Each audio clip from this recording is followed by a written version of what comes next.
Salut, Tire! Allô, Urgent, comment ça va? Hey, ça va pas pire toi-même? Ça va très bien.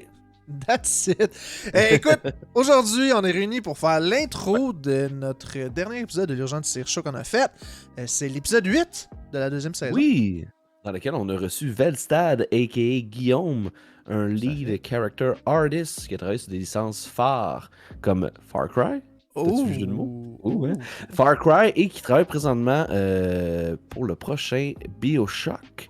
Donc, très hâte de voir ça. Et on n'en a pas beaucoup parlé parce que, tu sais, mais de très belles discussions quand même sur la vie d'un travailleur, d'une personne qui travaille bien sûr dans l'industrie du jeu vidéo.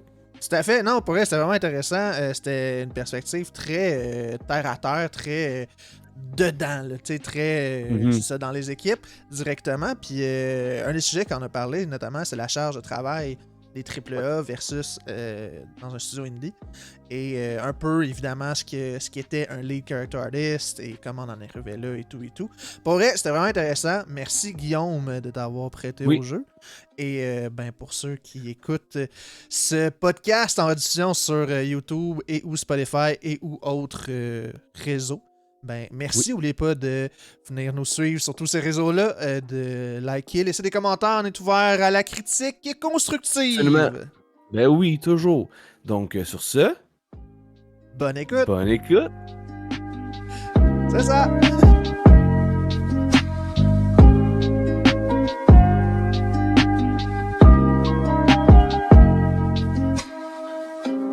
Le fameux décompte. Le fameux décompte. Hein. On fait comme à la télé, hein. C'est 4, oui. 3... C'est une vraie production. Ouais. Ben, gars, c'est ça.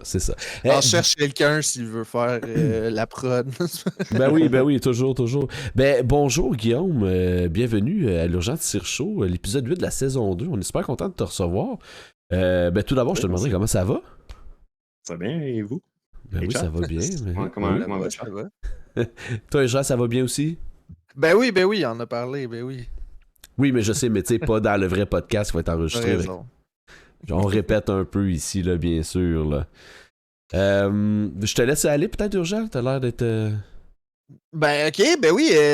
Ben, enchanté, Guillaume. Écoute, premièrement, on te demanderait, là, afin d'apprendre à te connaître un petit peu, de présenter, quand même, somme toute brièvement, donc, qu'est-ce que tu fais, et peut-être juste nommer quelques projets sur lesquels tu as travaillé et tout. Ensuite, on a un petit brise-glace, là. Fait que... Juste avant, j'aimerais spécifier à ceux qui écoutent sur YouTube, Spotify ou whatever, on est en live sur Twitch. Il va peut-être avoir des interactions avec le chat. Normalement, c'est des questions qu'on peut prendre là, sur le fly comme ça pour les poser. Sinon, on les garde là, de côté pour la fin. Aussi, on va accueillir les raids. Question de donner un petit peu de promotion en plus du live ailleurs, justement sur Spotify et YouTube. Donc voilà, soyez au courant de tout ça. Sinon, ben oui, on peut commencer. Guillaume, je te laisse peut-être te présenter rapidement. Ouais, ben bonjour, je m'appelle Guillaume. Je suis un character artist, plus précisément un lead character artist, ou un artiste de personnage, je pense. Et je travaille dans les jeux vidéo. Je me focus principalement dans le AAA en ce moment. Puis j'ai travaillé dans des compagnies comme Ubisoft et maintenant je suis chez Cloud Chamber. J'ai travaillé sur des franchises comme Far Cry, principalement Far Cry. Puis maintenant, je travaille sur le prochain titre de BioShock. Ouh. Attends. Cool. Ok, fait que quand tu mettais BioShock dans ta description que tu nous as envoyée, tu parlais pas du BioShock premier du nom, mais le next one. La série BioShock. Ok, j'aime la réponse. C'est bon. En fait, c'est annoncé publiquement, mais c'est le ouais, ben c'est ça. Là, je sais qu'il y avait une nouvelle opus qui allait là, sortir, puis j'ai très hâte d'ailleurs parce que BioShock, c'est une série que j'ai très à cœur. J'ai même des livres de ça. J'ai acheté comme le lore de BioShock, je le trouve super intéressant. Anyway. Cool. Puis juste pour être sûr d'avoir bien compris, le studio de BioShock, là, tu l'as dit, c'est Cloud Chamber? Ouais, c'est Cloud Chamber qui est comme un studio qui est oné par 2K Games. Que vous connaissez sûrement. Je pense qu'ils ont deux endroits. Hein. C'est genre, il y a une place au Québec, puis l'autre, c'est en, j'imagine, Californie. Ouais, fait que Novato en Californie, puis au Québec, à Montréal. Puis le plus gros studio, le studio mère est à Montréal. Puis celui à Novato, c'est plus direction créative et d'autres personnes qui nous aident à recruter, des trucs comme ça. Comment ça se passe? Là, c'est intéressant ce que tu viens de dire. C'est owned par 2K. Puis je me rappelle que 2K, si je me trompe pas, c'est le publisher, right, de BioShock? Ouais, puis aussi la compagnie appartient. Puis peut-être que j'ai tort là-dessus, mais comme, admettons, mes credentials, tout ça, c'est tout. Je suis considéré comme si je faisais partie de 2K. C'est juste que Cloud Chamber est comme une sous-division de ça. Comment ça se passe, admettons, au niveau du... excuse, on n'est pas encore entré dans le sujet, mais j'ai tout de suite des questions. Vas-y. Ben, tu parles, admettons, tu travailles chez Cloud Chamber, ils ont 2 studios, vous travaillez sur le prochain BioShock. Ça, c'est pas important, on n'en parlera pas plus. Mais comment ça se passe au niveau de la relation avec 2K? Je sais pas comment... peut-être que tu le vois pas non plus, là, mais tu sais, au niveau, admettons, des processus décisionnels, peut-être, ou... C'est pas nécessairement quelque chose, puis ça va être un thème peut-être récurrent que je peux aborder. C'est des choses qui sont par rapport comme des relations puis des contrats en compagnie que j'ai pas nécessairement soit d'insight là-dessus ou droit de parler à propos de ça. Mais en général, 2K donne son support plein à Cloud Chamber de toutes les manières qu'ils peuvent pour réaliser ce genre de projet-là. Ok, cool. Je pense qu'on serait prêt. Ben merci pour ton introduction. On pourrait partir directement avec l'activité brise-glace. J'ai juste avant ça, je risque d'avoir un ami aussi dans le chat qui travaille chez Eidos en ce moment. Si jamais vous avez des questions, il va pouvoir donner son input là-dessus aussi. C'est quoi son nom Twitch, admettons, pour qu'on le reconnaisse? Ça devrait être Hydria, mais je pense pas. Ok, alright, pas de stress. Ben c'est bon, ben sachez-le, gang, il existe cette personne dans le chat Twitch. Si vous avez des questions, vous pouvez lui en poser. Ben justement, il est là, aucune pression, Guigui. Bon, tu vois, il est déjà là. Envoie l'amitié déjà avec la première phrase. Dans le fond, notre activité brise-glace, puis là je pense à ça, urgent, il faudrait trouver un nom plus cool que ça, mais on en parlera dans un deuxième temps. Mais oui, l'activité brise-glace, dans le fond, on t'a demandé de nous sortir 8 jeux que tu aimes ou que tu affectionnes d'une certaine façon. Et ce qu'on va faire, grosso modo, c'est un this or that. Fait qu'on t'a mis, dans le fond, des groupes de 2 jeux pour arriver ultimement au meilleur jeu selon ton opinion là, à toi. Ouais, je sais, c'est déchirant, on le sait, mais c'est ça, c'est la vie est faite comme ça. C'est plate de même. Exact. On fait ça pour apprendre à te connaître un peu plus en tant que gamer, savoir c'est quoi ton parcours un peu. Fait que tu sais, gêne-toi pas si t'as des anecdotes là, ou peut-être un petit peu des raisons là, par rapport à tes choix. Là. Question. Parce qu'on en a vu pas mal, là. Des fois, c'est la nostalgie, des fois, c'est, je sais pas, d'autres choses. Là. Fait que, n'hésite vraiment pas à nous expliquer les raisons de ton choix. Ça, j'ai comme un avis professionnel sur certains trucs, comment ils ont été exécutés. Puis, ça, c'est intéressant, par exemple. Puis, il y a un avis plus personnel qui est certains jeux que j'aime, même s'ils ont comme des grosses faiblesses, mettons. Ben, parfait. Cool. Donc, on y va tout de suite. T'avais-tu quelque chose à rajouter, Roger? Let's go. Let's go. Premier duel, on a Nier Automata, ou Nier, hein, je pense qu'il faut dire Nier Automata, puis Sekiro Shadows Die Twice. C'est sûrement les 2 plus forts contenders là-dessus. Je pense que overall, sûrement Nier Automata. Alright. Nice. Je pense que je peux faire un petit résumé de pourquoi. Ben oui, vas-y. Je pense que Sekiro est sûrement un des jeux les mieux comme put together, dans le sens que toute l'expérience est là, la fantasy est 100% présente. Tu sens vraiment comme quelqu'un qui essaie de protéger son prince puis qui tue des monstres mythiques et tout ça. Mais il y a un côté avec Nier Automata du transhumanisme qui est juste qui hit hard, qui frappe très proche du cœur. Fait que je devrais y aller avec Nier Automata. C'est vrai que l'histoire de Nier Automata est vraiment excellente. Là. Exact, des thématiques, comme tu dis, là, qui sont quand même fortes, là, qui sont quand même intenses. Je pense que c'est un challenge de prendre un jeu puis d'avoir une fantaisie, de l'assumer puis de l'exécuter. Puis je pense que Sekiro va vraiment comme torcher là-dessus. Mais je pense que c'est encore plus un challenge d'avoir un jeu qui a une critique de ce qui se passe dans le monde présent, puis essayer d'adresser ce sujet-là de différents points de vue dans le contexte narratif. Puis je pense que Nier Automata a 100% l'endé ça. Oui, très bonne réponse. Puis Nier Automata, moi ce que j'aime beaucoup, c'est le changement de gameplay au long du jeu. Il y a beaucoup de variations à ce niveau-là, puis ça, je trouve ça hyper intéressant. Parfait. Ils ont souvent dit comme fuck it, puis ils l'ont fait. Bon, ouais, non, mais c'est ça. Puis il nous en faut des développeurs là, qui ont ce guts-là un peu là, de le faire. Là. Ensuite, on aurait Chrono Trigger, puis Fear and Hunger. Fear and Hunger, c'est une addition récente. C'est pas un jeu que je recommanderais à personne. Ah, cool. Donc, Oh, wow, ok. allez pas le googler, achetez pas le jeu, essayez-le pas. C'est un jeu qui est très dark et qui Ouais. s'assume dans la darkness qu'il a. Puis comme je disais, Je m'en vais direct j'aime googler ça quand ça là. c'est quand. Montre pas ça sur stream par contre, parce que je pense pas que tu peux jouer. Non, promis. Mais c'est un jeu qui s'aime vraiment dans la direction qu'il veut, puis il veut que le joueur se sente misérable, puis il va tout faire pour que le joueur se sente misérable. Oh C'est shit. vraiment pour ça que j'aime bien ce jeu. Parce Mais que je l'ai définitivement, Chrono Trigger googlé. est un classique. Je l'ai googlé pour faire la liste. Puis, ben, avec la liste que tu as donnée. Puis, je m'attendais pas à ce que ça soit si dark que ça. Dans le sens que, tu sais, je l'ai googlé. J'ai vu des images. Puis, je suis comme, ok, tu sais, ça semble être un RPG. C'est comme un Non, peu non, visuellement rétro. Hein. c'est un Mais, jeu que j'ai recommandé à quelqu'un, puis la personne me dit j'ai pas le cœur pour. Désolé. Fait qu'il a Alright. joué comme 2 heures, puis il était comme nope. Puis, ok, fair enough. je recommande Parfait. plus maintenant. Mais c'est Ensuite, fait que ce serait Chrono Trigger dans le fond le Chrono Trigger, le choix. classique, ils ont nailé. C'est un Ouais, jeu qui a commencé, ou qui a pas commencé, mais qui a raffiné le genre. Puis ça a été mon enfance. J'ai grandi sur des RPG, puis définitivement, ça prend le matos. Alright. Ensuite, on aurait Guilty Gear Strive et Baba Is You. Je pense que j'irais avec Guilty Gear Strive. Baba Is You est un des jeux les plus très créatifs qui a été fait avec un petit scope. Puis c'est un jeu qui est vraiment pick and play. Puis j'aime vraiment l'aspect puzzle en général. Puis je pense que Baba Is You serait ma recommandation à la plupart des gens. Mais Guilty Gear Strive a comme une histoire derrière ça avec un je ne sais quoi qui fait ressortir le genre. Je pense que les fighting games sont. C'est comme un genre qui est un peu trop niche, puis qui commence tranquillement à être un peu plus accessible. Puis Guilty Gear Strive était comme un des premiers. Pas les premiers, mais un des jeux qui a fait l'accessibilité de la bonne manière pour ce genre de 2D anime fighter. Et aussi les visuels sont absolument monstres. Ok, parfait. Ensuite, on aurait Atelier Ryza 1 puis Persona 5. Ça va être Persona 5. Atelier Ryza est un bon jeu charming.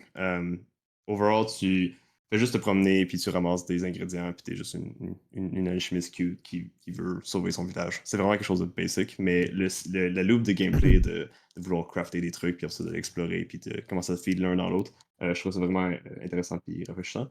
Mais Persona 5 est définitivement mon favori, juste parce qu'il y a la longue lignée de Persona que je jouais quand même j'étais plus jeune. Les Shin Megami Tensei qui hold up encore aujourd'hui.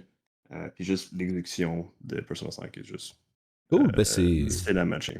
C'est des excellents choix. Je vais laisser Urgent. Oui, vas-y. Je te mentirais pas que j'aurais été un petit peu déçu si Atelier Ryza 1 aurait battu Persona 5. C'est juste que Atelier Ryza 1 avait comme je suggère, si tu veux, comme juste kickback, puis juste être je sais pas, un chimiste qui se promène puis qui a du fun. Ils ont une manière de builder des personnages qui rend vraiment relatable, ou c'est comme des enfants qui ont comme des problèmes d'enfants puis qui ils chamaillent tout ça, mais t'es vraiment investi parce qu'ils ont juste beaucoup de dialogues, ils ont beaucoup des bonnes interactions, puis je trouve ça, ils ont comme des objectifs personnels qui se reflètent aussi dans le gameplay. Je pense que l'intégration est vraiment bien faite, mais Persona 5, c'est juste plus de budget, ils ont mieux exécuté tout ça. Bah oui. Alright. Fait que la deuxième phase, c'est avec Urgent qui va le faire. Moi, je tiens à m'excuser, je vais devoir m'absenter quelques minutes. J'ai une petite urgence enfant chez moi. Fait que Urgent, je te laisse le lead. Je reviens. Ce sera pas très long. Désolé, gang, ce sera vraiment pas long. Écoute, c'est des choses qui arrivent, surtout dans le direct. Mais parfait, donc deuxième round. Pour vrai, je trouve ça intéressant comme choix. Je trouve ça le fun. Puis déjà en partant, là, je veux juste préfacer là, la deuxième round en disant que c'est vraiment des bons jeux en général. Puis c'est toujours déchirant de faire des. Ouais. Est-ce que tu y as joué à certains d'entre eux? Ben oui, Nier Automata, Chrono Trigger, Fear and Hunger, j'ai pas joué, mais. Encore une fois, pas recommandé. Ouais, c'est ça. Probablement que ça va rester de même, mais j'étais curieux, honnêtement. Mais ouais, puis Persona 5, je suis en train de le faire. Là. Fait que. Amuse-toi, c'est tout ce que j'ai à dire. Et c'est ce que je fais. C'est ce que je fais. Ouais, il est excellent. Mais revenons au This or That plus concrètement. Donc, le deuxième round commence avec entre Nier Automata, voyons, et Chrono Trigger. Je vais sûrement dire encore une fois Nier Automata. Je pense que Chrono Trigger est sûrement meilleur en termes de comme package complet, Mais j'ai joué tard dans ma vie. J'ai pas joué Ouais. comme quand j'étais jeune. Fait qu'il y a pas l'aspect nostalgique en plus. Mais je pense que l'exécution de ce genre de jeu-là, il y a rien qui top Chrono Trigger. Peut-être Sea of Stars qui va sortir bientôt, comme est inspiré de ça, évidemment. Ben oui. Mais ouais, j'avais quand même Nier Automata juste parce que c'était plus, ça a plus résonné avec mon aspect philosophe, mon côté philosophe. Ah non, ça c'est sûr. Ça, je peux comprendre, là, comme on disait tantôt, le transhumanisme et tout. Là. C'est sûr que ça peut venir chercher des émotions. Yeah. Cool. Donc, ensuite, Guilty Gear Strive et Persona 5. Encore une fois, ça va être Persona 5. Guilty Gear Strive est sûrement le meilleur dans la braquette des fighting games, mais il manque encore une coche au fighting game pour arriver comme dans le mainstream. Puis je pense que ça impacte cette note-là. Puis aussi Persona 5 avec la série que j'ai beaucoup plus de familiarité qu'avec les 15 jeux de Guilty Gear que j'ai pas tout joué malheureusement. Mhm. Non, je comprends. Puis, tu sais, comme tu l'as dit là, tantôt, le Persona, il y a comme une longue lignée d'histoire aussi, puis de personnages qui vient avec. Là.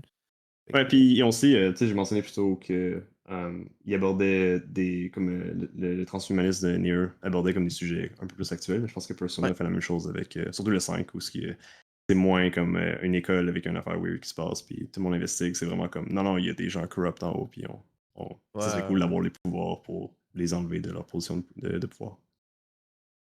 tout à fait. Et je vais faire le dernier round. Mhm. Et le choix le plus déchirant que tu auras à faire ce soir, Nier Automata ou Persona 5. Je vais avec Persona 5.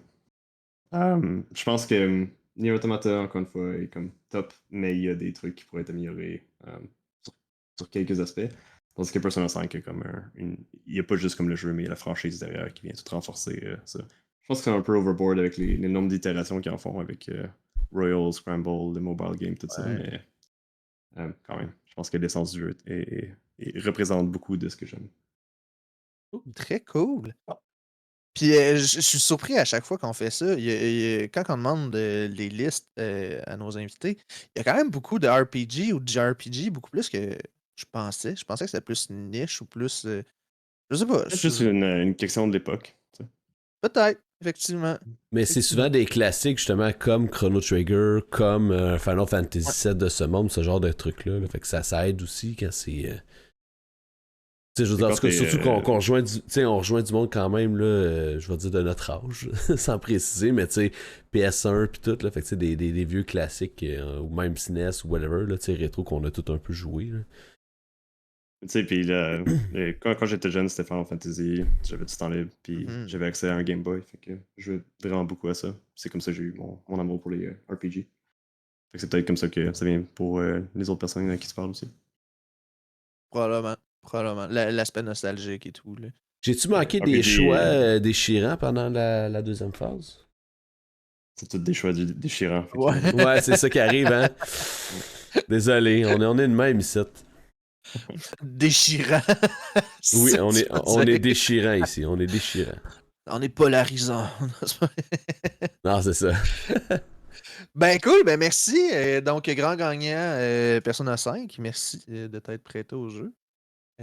Donc, ben un peu plus pour pousser ta présentation d'un peu plus tôt. T'as dit que t'étais un character artist. La version française, tu l'as dit, c'était Un artiste de personnage. artiste En de fait, je suis personnage. un lead d'artiste de personnage. Ouais, Un chef d'équipe. parfait. Un chef d'équipe d'artiste de personnage. Ben, veux-tu expliquer un peu plus c'est quoi un chef d'équipe d'artiste de personnage? Et Ouais. Donc, dans le AAA, puis encore une fois, je pense que c'est la première fois que vous avez quelqu'un de AAA dans le podcast, c'est ça? oui, Oui? Ok. pas mal, Donc, ouais. Oui, ben Ouais. on a eu je des gens vais. qui ont fait leur propre studio après avoir travaillé. Après du AAA. Tu sais, ouais, c'est ça exactement, mais c'est la première fois qu'on a quelqu'un qui est actuellement dans cette industrie-là. Là. Ok. Fait que je vais parler surtout d'un point de vue AAA. Point de vue indie, je m'y connais un peu. J'ai beaucoup d'amis qui travaillent dans l'indie, mais j'ai pas personnellement d'expérience dessus. Donc, je vais parler plus de qu'est-ce qu'un chef d'artiste, un chef d'équipe d'artiste de personnage dans le contexte de AAA où on a les plus grosses équipes puis on a besoin d'une espèce d'aspect managérial et quel genre de leadership s'inclut dans ce genre de structure-là. Donc, dans un studio, généralement, il y a plusieurs équipes qui vont travailler sur un même projet. Puis autant que ce serait une personne dans un studio indie parce qu'ils sont 20, puis il y en a un qui s'occupe des personnages, mettons, que dans une structure AAA, généralement, les teams peuvent aller de comme à 200 jusqu'à 1000 personnes des fois. Fait qu'on dit comme c'est une entité, mais en fait, c'est une équipe complète qui vont travailler sur un jeu en particulier. Dans mon cas, c'est de m'occuper de tout ce qui est de l'exécution, de comment on crée les personnages. Donc, j'ai quelques artistes avec moi avec qui je vais consulter pour gérer les demandes d'une création d'un personnage. Exemple, on a un ennemi, l'ennemi nous tire dessus, puis il y a des ailes, puis il vole partout. Mais nous autres, il faut dire qu'est-ce que ça a l'air ça visuellement quand on interprète ce genre de mécanique-là à travers euh, le lens de notre monde ou de l'univers qu'on essaie de construire. Et Puis fait que ma vous, dans job, le c'est fond, en partie, euh, diviser le travail de qui va faire quoi. Comme c'est peut-être un 10% de ma job, c'est vraiment minime. Mais aussi de m'assurer que tous les personnages qu'on crée sont bien imbriqués dans l'univers. Puis que aussi chacun de mes artistes comprenne bien qu'est-ce qu'on est en train de faire, puis c'est quoi le time period, c'est quoi le setting, etc. Puis d'exécuter là-dessus. fait que, mettons concrètement, là, toi, qu'est-ce que tu reçois sur ta table? Tu reçois genre, mettons, une fiche de personnage avec une description, peut-être un, je sais pas, un petit texte sur le lore ou whatever, des caractéristiques physiques, puis après ça, toi, mettons, comment ça se passe concrètement? Là? Mettons, un day in a life là, d'un character artist, comment ça se passe, mettons, le processus, là, concrètement? Donc, ça, c'est quelque chose qui va varier de studio en studio. Plus le studio est petit, puis plus il va avoir un lien direct avec les personnes qui créent ce genre de truc-là. Euh, Généralement, qu'est-ce qui se passe? C'est que l'équipe narrative vont avoir fait une histoire concernant un- juste un événement qui s'est passé qui inclut des personnages dedans. Puis ces personnages-là vont commencer à comme prendre l'importance plus qu'il y a plus souvent qu'ils sont mentionnés dans la production, plus ils vont commencer à prendre l'importance. Puis jusqu'à un point où ce qu'on va dire, ce personnage-là a besoin de se manifester dans le jeu lumière ou d'une autre. Puis en même temps, en parallèle, tu vas avoir le gameplay, level design, les deux qui font les quests, les affaires de même, qui vont dire j'ai besoin d'un personnage qui va me dire à mon héros fais telle affaire, j'ai besoin que tu me ramènes genre, que tu aies tué genre 50 loups puis tu te ramènes de four, right? Avec la combinaison de ces deux affaires-là, ça va venir une demande pour une requête de personnage pour dire on a besoin d'un personnage qui fait à peu près ça, puis que c'est à peu près ça son background, puis il ressemble à peu près à ça. Puis ça peut être des noms descriptifs comme c'est un white dude, 50 ans, puis that's it. Ou ça peut être genre comme sa biographie au complet, c'est le frère de tel dude qui assassine tel dude à telle heure. Puis, dépendant de ce qu'on reçoit, nous autres, après ça, on va demander à un concept artist, fait qu'un artiste de concept, qui va faire un dessin, un sketch, un esquisse, peu importe, de ce personnage-là, qui va essayer d'y amener un peu de vie dedans. Puis qui va après ça l'envoyer à notre équipe, puis notre équipe va exécuter sur ce qui va sur le concept. Ma job, en tant que lead, est de comme filtrer les demandes pour s'assurer qu'on ait toutes les informations qu'on a pour créer le personnage. Puis aussi de m'assurer que comme les concepts puis le narratif tout ça fit dans un personnage qu'on peut faire pour de vrai, comme réalistiquement. Si on nous dit comme c'est un monstre gros comme l'univers, puis il y a 3 bouches, puis on supporte pas ça, on peut juste pas, c'est trop compliqué, ou le scope est trop gros. Fait qu'on va essayer de comme juste le faire fitter dans des normes qui sont un peu plus réalistes de notre côté. Puis votre job s'arrête à l'esquisse, admettons, ou au sketch. Est-ce que c'est vous qui faites aussi la modélisation 3D? Dans le cas que c'est un jeu 3D, bien sûr. Là. Donc, les sketchs, c'est les concept artists qui vont le faire. Puis nous autres, on est l'équipe de création modèle 3D. Fait que souvent, on va recevoir un sketch, puis on va faire la conception 3D basée sur le sketch qu'on reçoit. Puis le sketch, c'est souvent comme une inspiration de ce que le personnage devrait être. Puis on va le finaliser vraiment en 3D en le voyant comme dans le contexte du jeu. Par contre, encore une fois, ça dépend de la grosseur de l'équipe, tout ça. Comme en ce moment, moi, des fois, je m'occupe de faire des sketchs. Des fois, je travaille directement avec mon concept artist qui fait des sketchs, puis je fais des reviews back and forth avec lui. Puis on crée un personnage comme toute l'équipe ensemble. De la manière que moi, j'aime opérer les choses. Très cool. Puis je me suis toujours demandé Mettons, toi, dans ton équipe, là, vont vous sauver l'esquisse, vous faites la modélisation 3D. C'est qui décide ultimement, mettons, que tel personnage, ce soit un NPC de bas niveau que je vais dire, ou qu'un personnage relativement important, va ressembler à ça? C'est qui a comme la décision finale de ça? Ça, c'est un peu complexe. Ça dépend vraiment de la structure des choses. Des fois, tu vas avoir comme 3 directeurs en toi, un artistique, un de design d'environnement ou un de design de combat, par exemple. Puis ils vont tous avoir quelque chose à dire sur le personnage. Le level designer va dire ah, je le voyais plus comme étant comme un dude qui est juste sur le bord de la rue, puis il est pas important, puis ensuite tu vas voir le narratif qu'on va faire. Non, non, il est super important, en fait, c'est comme.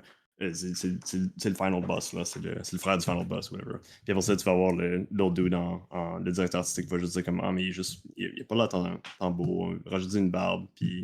Ça peut être des commentaires vraiment comme abstraits de certains directeurs qui vont comme arriver dans ce personnage-là, dépendant de comment pourquoi il en a besoin ou c'est quoi son rôle dans le jeu. Mais souvent, c'est des corps qui essaient d'être validés. Au fur et à mesure qu'on les crée, on essaie de mettre les choses dans le jeu le plus rapidement possible pour les voir en contexte puis de dire est-ce qu'on a besoin de passer du temps là-dessus Ouais. ou est-ce qu'on devrait le mettre à une autre place? Est-ce qu'on peut réutiliser ce personnage-là ailleurs? Est-ce qu'on peut le briser en certains morceaux puis le splitter si jamais on le coupe? Des affaires comme ça. J'imagine qu'il doit y avoir peut-être des fois des si vous pensez à un personnage, il y a une esquisse, vous le modélisez 3D, puis une fois que vous le mettez comme dans l'environnement, ça fait comme moins, là. Il y a comme un look and feel un peu moins intéressant qu'on aurait pu peut-être envisager. Ça arrive. Ça arrive fréquemment, mais c'est des choses que c'est pas exact. Ils ne pas de la manière que tu penserais qu'ils ne pas. Ok. Généralement, mettons qu'on a une DA qui dit qu'on a des démons dans le jeu. Généralement, ce qu'on fait du nouveau personnage, c'est qu'on va se dire les démons ont des règles visuelles. Ils ont un langage visuel. Ils ont toujours des cornes, ils ont toujours des ailes, ils ont toujours des écailles, peu importe c'est quoi, right? Ils sont toujours rouges, ils sont toujours etc., etc. Puis si jamais on a des règles qui sont assez précises comme ça, faire un autre démon qui est le frère d'un démon, whatever, ça va être assez facile. Puis il va sûrement y ressembler parce qu'on a déjà les outils, puis on a déjà comme les règles pour créer visuellement ça. La chose qui va comme un peu briser, c'est si jamais tu le mets dans le jeu, puis les animations sont pas bonnes, le AI pathfinding, il sait pas où aller, la quest est brisée, puis il parle, puis il dit rien, genre. C'est plus ces affaires-là qui est comme le package final qui va briser. Pas nécessairement la consistance entre les différents modèles. Parce que généralement, on a comme des guidelines par rapport à ça. Ok, cool. Parce que Puis, en tant si que. jamais, juste un disclaimer, si jamais je dis des termes que le monde ne sait pas de quoi je parle, je juste me dire parce que je suis un Ben, peu 100% du temps dedans, fait que des fois j'assume que le monde sait. c'est un bon point, puis je vais le dire à l'oral parce qu'effectivement, tu as parlé de DA, puis je pense que Oui, ça en oui, a peut-être perdu quelques-uns, mais DA qui est direction artistique, effectivement. exactement. Fait que une direction artistique qui est aussi fait partie en parallèle de mon rôle, qui est de dire le jeu en général va ressembler à ça avec des Mhm. éléments visuels, puis il va pas ressembler à ça qui est d'autres éléments visuels qui sont pas dans le style qu'on essaie d'atteindre. Puis ma job en tant que lead, c'est de dire tous les produits, les personnages qui sortent de mon équipe doivent suivre cette direction artistique pour être sûr de s'aligner tout sur la même ligne, puis que tout le monde fit dans l'univers d'une manière ou d'une autre. T'es un peu le gardien de l'univers, là, dans le sens. C'est dit Ouais. bizarrement, dit de même, là, mais tu t'assures que tout soit aligné là, Que avec ça la fit, direction là, puis ça générale. soit cohérent aussi. Eh oui.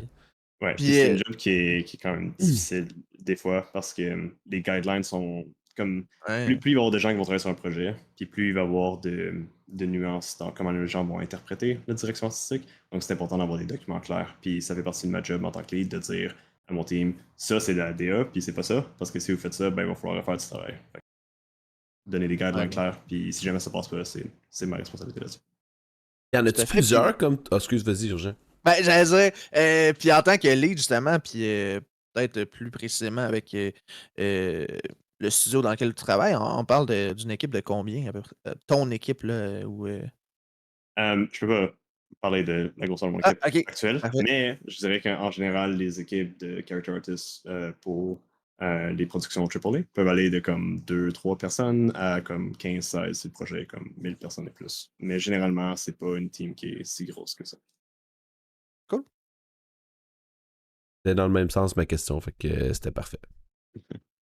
Parfait. Puis, je reviens peut-être un petit peu plus à ton expérience personnelle, là, puis à toi, puis à ton parcours. Euh, Quel genre d'études ça prend? Ça prend-tu des études pour faire ça? Y a-tu comme des prérequis? Y a-tu. Ça, Pour être. c'est une question un peu qui dépend vraiment à qui tu vas demander, mais je vais te dire mon expérience par rapport à Mhm. comment est-ce que mes études ont affecté mon travail. Mais j'ai étudié premièrement, j'ai fait un deck à Bois de Boulogne en animation 3D. Puis après ça, j'ai skippé une année pour aller au NAD, qui est une université pour faire un bac en jeux vidéo 3D aussi. Euh, Puis ça m'a permis d'avoir un diplôme, un baccalauréat. Puis un diplôme, généralement, c'est bon d'en avoir un si jamais tu penses travailler dans un autre pays ou changer de compagnie quand tu es dans une autre compagnie, dans un autre pays. Parce qu'il y a comme souvent les compagnies vont demander comment avoir un diplôme pour pouvoir t'aider avec ton visa, mettons. Fait que si jamais Mhm. tu t'en vas travailler dans une compagnie à l'étranger et que tu n'as pas de diplôme, tu es un peu comme pris avec la compagnie. Puis si jamais tu quittes la compagnie, tu perds ton visa puis tu es renvoyé au Québec. Mais Peu là, importe. ça, c'est vraiment les études au niveau de la modélisation 3D parce que ton équipe, c'est ça qu'ils font. Right? Non, ça c'est pour n'importe qui travaille sur comme j'ai l'impression que ça s'applique dans pas mal tous les domaines, fait que c'est pas précisément pour les jeux vidéo. C'est juste Non, que non, mais ce les que je jeux veux vidéo, dire, c'est quelque chose de très deck, international. le deck que t'as fait, là, Ah tu l'as ouais, dit, ouais, ça ouais, c'était vraiment pour la modélisation 3D. ouais, Je c'est comme animation, synthèse 3D ok. d'image. Les personnes qui font des concept art, là, eux, c'est quoi leur background normalement, mettons? Ils peuvent aussi passer par là. Concept art est un peu différent. Il y a comme des écoles précisément pour le concept art. Puis ils peuvent aussi passer par un aspect plus 3D, apprendre des trucs 3D, mais focusser dans leurs études sur le concept art. Je peux donner un exemple de quel genre de personnes vont là, mais si, mettons, à l'université au Centenaire d'où je suis allé, on avait des personnes qui faisaient comme du rigging ou l'armaturage qui est comme qui permet aux personnages de se déplacer. Il y a des personnes qui font l'animation, il y a des personnes qui font du modeling, il y a des personnes qui font du concept. Il y a des personnes qui font de tout, même des programmeurs qui allaient à ce genre d'université-là. Puis après, quand on avait des projets d'équipe, ils faisaient comme ils passaient à travers tous les cours comme tout le monde, mais quand il y a des projets d'équipe, eux autres se spécialisaient dans ce qu'eux, ils aimaient faire. Fait que c'était pas comme précisément, tu vas apprendre à coder, mais dans les projets d'équipe, il y avait de l'opportunité ou de la place pour toi pour apprendre à coder. Fait que tu peux passer par là, en gros. C'est possible. C'est bien d'avoir un diplôme, puis tu as beaucoup de contacts aussi quand tu sors de là, parce que beaucoup de gens passent par là qui viennent dans l'industrie. Mais tu ne vas pas nécessairement comme juste apprendre ce que tu voudrais faire. Fait que si tu veux juste faire du concept, tu es mieux d'aller à une université ou, de concept, ou si tu veux juste faire de l'animation, il y a des cours en ligne d'animation qui sont reconnus que tu peux prendre.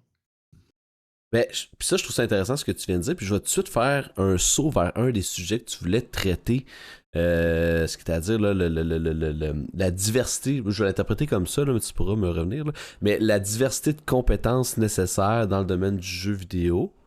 J'ai l'impression que tu décrives un peu ce sujet-là, tu sais, comment tu le voyais en fait. Là. Donc, quand j'ai fait mon deck puis mon bac, j'étais dans des cours qui étaient généralistes. Donc, à la fin de mon université, comme après, c'est comme 3 ans de deck puis 2 ans d'université, mais juste à ma cinquième année d'université, la cinquième année de mon parcours, ils m'ont dit comme, essaye de choisir un truc puis de te spécialiser là-dedans. T'es pas obligé, mais essaye. Puis, c'était 5 ans d'études purement comme, on va tout apprendre. On va apprendre comment faire un jeu, tu vas apprendre à animer, tu vas apprendre à modéliser l'environnement, des personnages, peu importe. Puis à cause de ça, j'ai eu comme une grosse formation générique sur comment est-ce que les choses marchent dans un jeu. Ça me permet aussi de mieux comprendre c'est quoi les autres domaines, puis de toucher un peu à tout pour savoir qu'est-ce qui m'intéresse plus que d'autres choses. Comme quand j'ai sorti mon deck, j'étais un animateur au début. Puis après ça, l'université, j'étais retourné généraliste un peu plus, j'ai fait beaucoup moins d'animation. Puis quand j'étais engagé en tant qu'artiste de personnage. Fait que ça peut varier beaucoup quand tu as des connaissances un peu plus générales. Puis aussi, vu que tu as des connaissances plus générales, tu es généralement plus polyvalent dans ton travail que tu fais. Fait que si jamais je sais comment le lighting va fonctionner, mais je peux faire un personnage qui va bien marcher en fonction du lighting parce que je sais comment les scènes sont illuminées. Si je fais de l'animation, ben je sais comment un personnage va bouger. Fait que je peux faire des meilleurs concepts parce que je sais que je veux pas comme mettre des choses dans son chemin quand il bouge les bras. Fait que c'est généralement avoir un skill set qui est versatile, va toujours t'aider pour quand tu vas être plus tard dans ton travail pour juste essayer de, de, de bien faire ta job ou d'être plus polyvalent puis de donner ton opinion sur certains des sujets qui vont être abordés. Est-ce que c'est quand même intéressant ça, dans le sens que tu sais, ça, c'est dans ton parcours aussi, tu as appris à toucher un peu à tout, puis tu sais, logiquement, tu es comme habilité à faire pas mal tout d'un jeu vidéo à ce niveau-là. Mais est-ce que c'est une. Je veux dire ça comme ça, est-ce que c'est une pratique répandue ou il y a généralement plus de personnes qui se spécialisent, puis après ils restent là-dedans? Pour les Ou. généralistes, Comment? pour Excuse? pour les personnes généralistes, Ouais, mais c'est ça. En fait, c'est la. Ok, ouais, ma question, c'est plus la c'est une pratique plus commune d'être plus généraliste ah, ou ah. de vraiment plus aller vers la spécification, la spécialisation? Euh, Encore une fois, c'est un peu dur à répondre. Je pense que maintenant, les Ouais. programmes vont comme essayer de montrer des trucs généraux pour que les gens choisissent. Puis après ça, ils Mmh. vont essayer de spécifier les gens un peu plus. Je pense que le programme que j'ai fait, le DEC à Bois-de-Boulogne, a changé beaucoup maintenant, puis est rendu quelque chose de beaucoup plus spécialisé, où ce qu'ils vont dire qu'est-ce que toi t'aimes faire, puis si t'aimes faire les personnages, bien, on va essayer de te mettre dans le loop des personnages le plus possible. Puis je pense que c'est une bonne chose pour l'industrie en général d'avoir des personnes qui sont plus spécialisés à un plus jeune âge, comme ça tu peux mieux les former rendus dans l'industrie. Par contre, ça fait aussi que apprendre à juste faire comme un jeu en général, puis savoir c'est quoi un engin, puis toucher un peu à tout. C'est quelque chose qui est un peu moins présent, puis qui est beaucoup plus recherché dans les compagnies indie. Juste parce que généralement, tu n'occupes pas juste un rôle. Tu n'es pas comme juste un engrenage Ouais, c'est dans la ça. machine. Ouais. Surtout quand t'as une équipe de, je sais pas moi, 6, 7, 8 personnes, là, ça va assez vite que tu dois être versatile Yeah. un peu dans ton travail, tu n'auras pas le choix. Yeah, exactement. Puis, tu sais, des personnes avec qui j'ai étudié, je pense à deux de mes amis qu'on a comme généralement eu le même parcours. On est tous capables de faire pas mal un jeu de A à Z puis de shipper. Fait que de coder, de placer tout le monde dans l'engin, faire des lumières, des shaders, des matériaux, tu sais, faire des scripts, des trucs comme ça. Parce qu'on a le background généraliste. Puis oui, ça nous aide pas comme nécessairement day-to-day à notre job. Mais ça peut, il y a comme peut-être chaque semaine, tu vas avoir comme une affaire, tu vas faire comme ah, il me semble que ça serait mieux à cause de telle affaire que j'ai appris, là, genre 5 ans, tu sais. Ok. Mais si jamais on a besoin de faire un jeu comme à nous tout seuls, on serait capable de le faire. Tandis que pas la plupart du gens, mais il y a beaucoup des gens qui se spécialisent, qui sont vraiment bons dans ce qu'ils font, qu'ils vont juste faire cette affaire-là unique, puis ils vont jamais pouvoir ou vouloir faire autre chose. Ok. Puis comment ça se passe? Admettons, là, tu peux parler autant de AAA que indie, là, selon ton expérience, tes connaissances. Mais tu sais, je comprends que c'est important d'avoir cette diversité-là de compétences. J'ai deux questions. En deux temps, là, tu pourras les répondre en même temps. Première question, est-ce que cette diversité-là de compétences est nécessaire à l'embauche? Et ensuite, ma question est, une fois que tu es embauché, comment ça se passe, la formation continue? Est-ce qu'il y a une culture quand même importante au niveau de la formation continue, de prendre des gens dans l'entreprise puis d'essayer de leur donner ces compétences-là en plus? Je dirais si c'est nécessaire, non. Si c'est un atout ou un plus, ça dépend de ce que tu appliques pour. Si, mettons, on demande à un concept artist qui fait juste des dessins, est-ce que tu sais faire des matériaux dans l'engin ou faire des textures? Mais les textures, ça pourrait être utile. Mais mettons, si tu fais de l'animation, puis ils vont se dire comme, ah non, pas vraiment. Mais ça va rien vraiment changer à ce qu'ils vont faire dans un contexte AAA.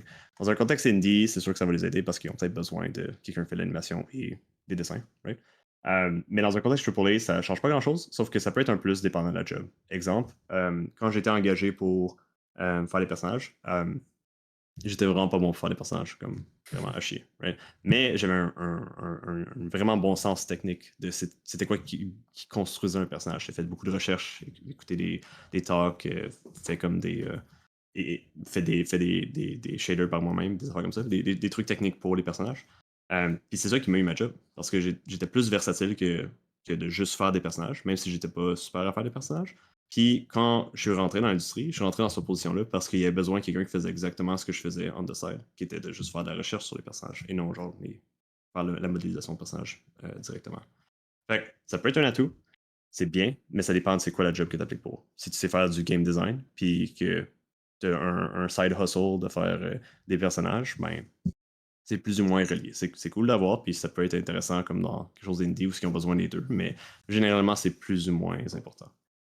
Pour ce qui est de comment la formation se fait, indie, je pense que c'est de la formation qui est plus par osmosis. Là. Genre, tout le monde apprend l'un de l'autre juste par la nature d'être à côté de ton collègue. Ouais. Mais je pense que dans le AAA, c'est un peu plus isolé, où généralement tu tiens avec ton équipe, tu fais des trucs avec ton équipe, puis si jamais il y a des choses que tu dois apprendre pour ta job en particulier, tu peux demander, dépendant de si tu as un bon lead, si tu as quelqu'un qui est là, si tu as de la bonne documentation, si tu as s'il te laisse de l'espace pour grandir dans le rôle ou si tu as besoin de support. Mais ça va toujours être, ou relativement toujours être, focusé sur la job que tu fais. Des fois, ils vont dire comme, si tu dis, hey, je t'intéresse à faire du game design, puis je fais du personnage en ce moment, puis ils ont besoin de game design, ils peuvent peut-être te dire comme, hey, est-ce qu'il peut faire du game design comme, genre, un feature par semaine ou quelque chose comme ça, juste pour checker qu'est-ce que ça a de l'air, puis comprendre votre pipeline. Mais il faudrait vraiment que comme toutes les étoiles s'alignent, puis il n'y ait pas besoin de toi en tant qu'artiste, il y ait besoin d'un game designer, ils ont du temps dans la production, il y a quelqu'un qui est là pour te supporter, il y a un feature qui a besoin d'être fait qui est un peu amateur. Tout ça a besoin de s'aligner pour que ce soit un processus facile, mais c'est quelque chose qui sont généralement ouverts à faire. Ok. Puis pour ce qui est de la formation, tu vas apprendre beaucoup plus dans l'industrie AAA que tu vas apprendre en étudiant. Parce que étudier dans un contexte où ce que le concept de deadline, le concept de tâche, le concept de genre essayer de s'organiser, puis la pression éditoriale des affaires de même, c'est pas des choses que tu es vraiment exposé à. Puis aussi, tout le monde est comme du même niveau. Il y a personne qui est vraiment comme meilleur que toi. Tu peux juste lui demander des questions, puis il va te répondre, puis il va te montrer comment faire les trucs. Il n'y a pas d'outils qui vont t'aider à optimiser ton pipeline, puis à juste comme. Tu sais, comme, mettons, tu fais un personnage, puis tu vas prendre, en tant que étudiant, tu vas peut-être prendre comme 3 mois à faire un personnage. Puis là, tu vas arriver dans l'industrie, puis ils vont te dire comme ah, tu veux faire une tête de personnage, tu fais juste faire ça, prends ce match-là, puis that's it, puis ça te prend 2 jours. Fait il y a vraiment comme une grosse différence de connaissances si jamais tu étudies juste seul. Puis Mais ils tu l'as supportent, mentionné, excuse-moi, mais ils vas-y. supportent quand tu es engagé, ils vont te laisser au moins 6 mois pour dire comme on va t'onboarder, on va tout te donner, prends ton temps, fais tes tâches comme tu veux. Puis après, une fois que tu es comme catch-up, tu es up to speed, ils vont te laisser comme t'épanouir un peu jusqu'à temps que tu te bloques, puis là, ils vont te donner un peu de training à travers tes pairs. Il y a quand même une culture là, de la formation continue qui est intégrée. Là. Il y en a une, mais ça dépend de quelle compagnie, quel genre de projet, puis quel genre d'équipe. Il y en a Ouais, qui vont dire j'imagine. on va donner plus de temps. Comme, admettons, tu as un mois de production libre. Il y a des équipes qui vont faire OK, on se rattrape sur ce qu'on a manqué. Fait qu'on va, on va se devancer pour être en avance, puis pour être confortable, puis nous laisser plus de temps. Mais il y a aussi un team qui va dire OK, on prend un mois de break où ce qu'on fait juste faire des trucs pour le fun, on s'enseigne des trucs entre nous, on raffine nos pipelines, des trucs comme ça. Puis en tant que chef d'équipe, tu l'as mentionné un petit peu, là, mais je voudrais peut-être pousser un petit peu. En tant que chef d'équipe, tout ce qui est côté gestion, tout ce qui est côté, je sais pas, la gestion, tu gères des humains là, quand même, tu gères quand même Ouais. une équipe. Est-ce que c'est quelque chose que tu as vu dans tes études? Est-ce que c'est quelque chose qui t'ont. Ben, comment tu as appris à gérer ça, mettons, je vais dire ça comme ça? Donc, il n'y a pas explicitement de programme ou de matière qui va t'enseigner le leadership, ce qui est un peu dommage parce qu'il y a beaucoup de gens qui sont juste pas qualifiés pour faire du leadership. Puis c'est dommage à dire, mais c'est difficile de faire du bon leadership, right? Mmh. Par contre, dans les études, il y avait beaucoup d'instances où on avait comme des projets en équipe à faire, puis on avait comme 2 mois pour faire un projet ensemble, puis il fallait juste s'organiser nous-mêmes, faire nos tâches, puis il y a tout le temps quelqu'un qui prend les devants, puis commence à organiser les gens, organiser les tâches, scoper le projet. Fait que je te dirais que par nature, il y a certaines personnes qui l'apprennent à l'école à cause de ces affaires-là en particulier, mais il faut déjà que tu aies un intérêt de base avec ça.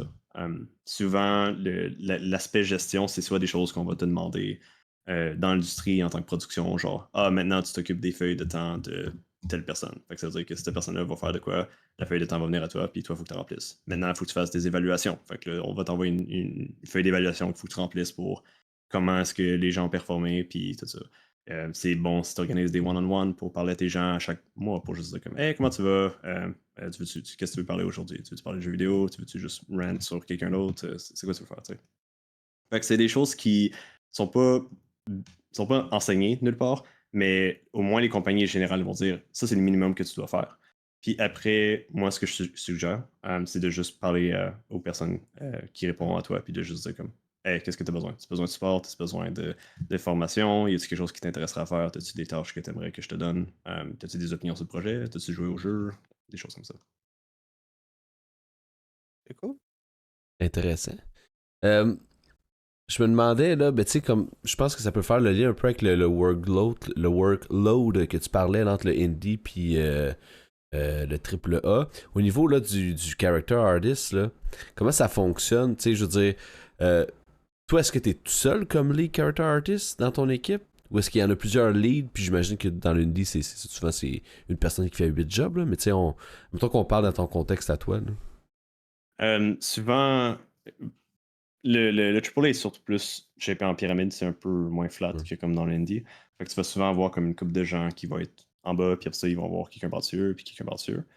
Dans mon cas, je suis seul lead pour personnage. Puis aussi, comme, normalement, j'aurais comme un art director auquel je réponds. En ce moment, c'est une structure un peu différente parce que je fais un peu la job de direction. Euh, Puis après ça, il y a comme un lead pour chacun des équipes qui vont essayer de gérer l'équipe puis de devoir être dans une position pour dire est-ce qu'on est dans une bonne position en production? Est-ce qu'on a besoin de plus de support des autres équipes? Est-ce qu'on a besoin de scoper différemment? Puis si on a plusieurs personnes qui feraient ce job-là, ce serait peut-être un peu comme embêtant où ce que l'information se diviserait un peu en deux tout le temps. Fait que ce serait un peu plus inefficace. Fait que la job d'un lead dans ce contexte-là, c'est juste de dire tous ceux qui sont en dessous, hiérarchiquement en dessous de moi, d'avoir un vibe check puis de juste dire est-ce que tout le monde est d'accord avec ça? Est-ce que tout le monde est correct? Est-ce qu'on est confortable? Est-ce qu'on est dans les temps? Puis si oui, de juste reporter ça plus haut puis de dire comme we're good, thumbs up. Puis sinon, de savoir comment gérer ça pour adapter la production ou adapter nos besoins. Et selon toi, qu'est-ce qui fait en sorte, ça peut être des critères personnels ou des critères de l'industrie ou en tout cas pour l'entreprise pour laquelle tu travailles, mais qu'est-ce qui fait en sorte qu'un bon personnage euh, est bien défini? T'as-tu des critères en particulier? T'as-tu des choses sur lesquelles tu fais référence pour qu'ils soient un peu impactful dans le fond, ces personnages-là? Ça, c'est une question extrêmement loadée. I know. Mais je vais essayer d'y répondre le mieux possible. Que ce soit un personnage ou un feature dans un jeu ou un puzzle que tu regardes, peu importe c'est quoi. Le truc que, en tant que designer, tu essaies toujours de faire, c'est de donner, d'avoir une solution de ton côté, puis de le présenter comme étant un problème au joueur. Puis de juste dire, je veux que le joueur se sente comme ça, mais j'ai besoin que le joueur vienne à cette conclusion-là par lui-même. Fait que j'ai besoin qu'il craque le puzzle pour trouver c'est quoi l'intention de design que j'avais derrière ça. Je te donne un exemple.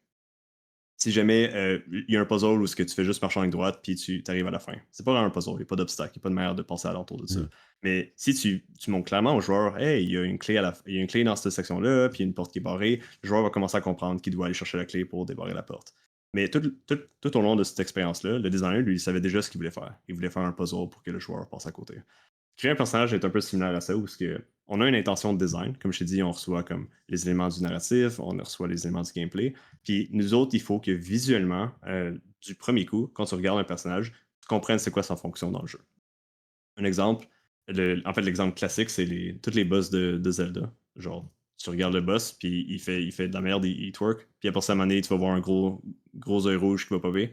Tu vas faire comme ah, il faut que je shoot l'œil. Right? Et le boss, C'est oui. simple. Cut and clean, right? Mais de notre côté, il faut dire plus que ça. Ça, c'est comme l'aspect gameplay, de juste vraiment dire comme weak point est là, rouge flash, ah, player, look, right? Mais il y a aussi l'aspect de communiquer une histoire, puis de bien la communiquer dans le contexte où que le character est en ce moment. Un exemple que je peux donner, c'est, mettons que je vais y aller avec Persona, parce qu'on en a parlé un peu plus tôt.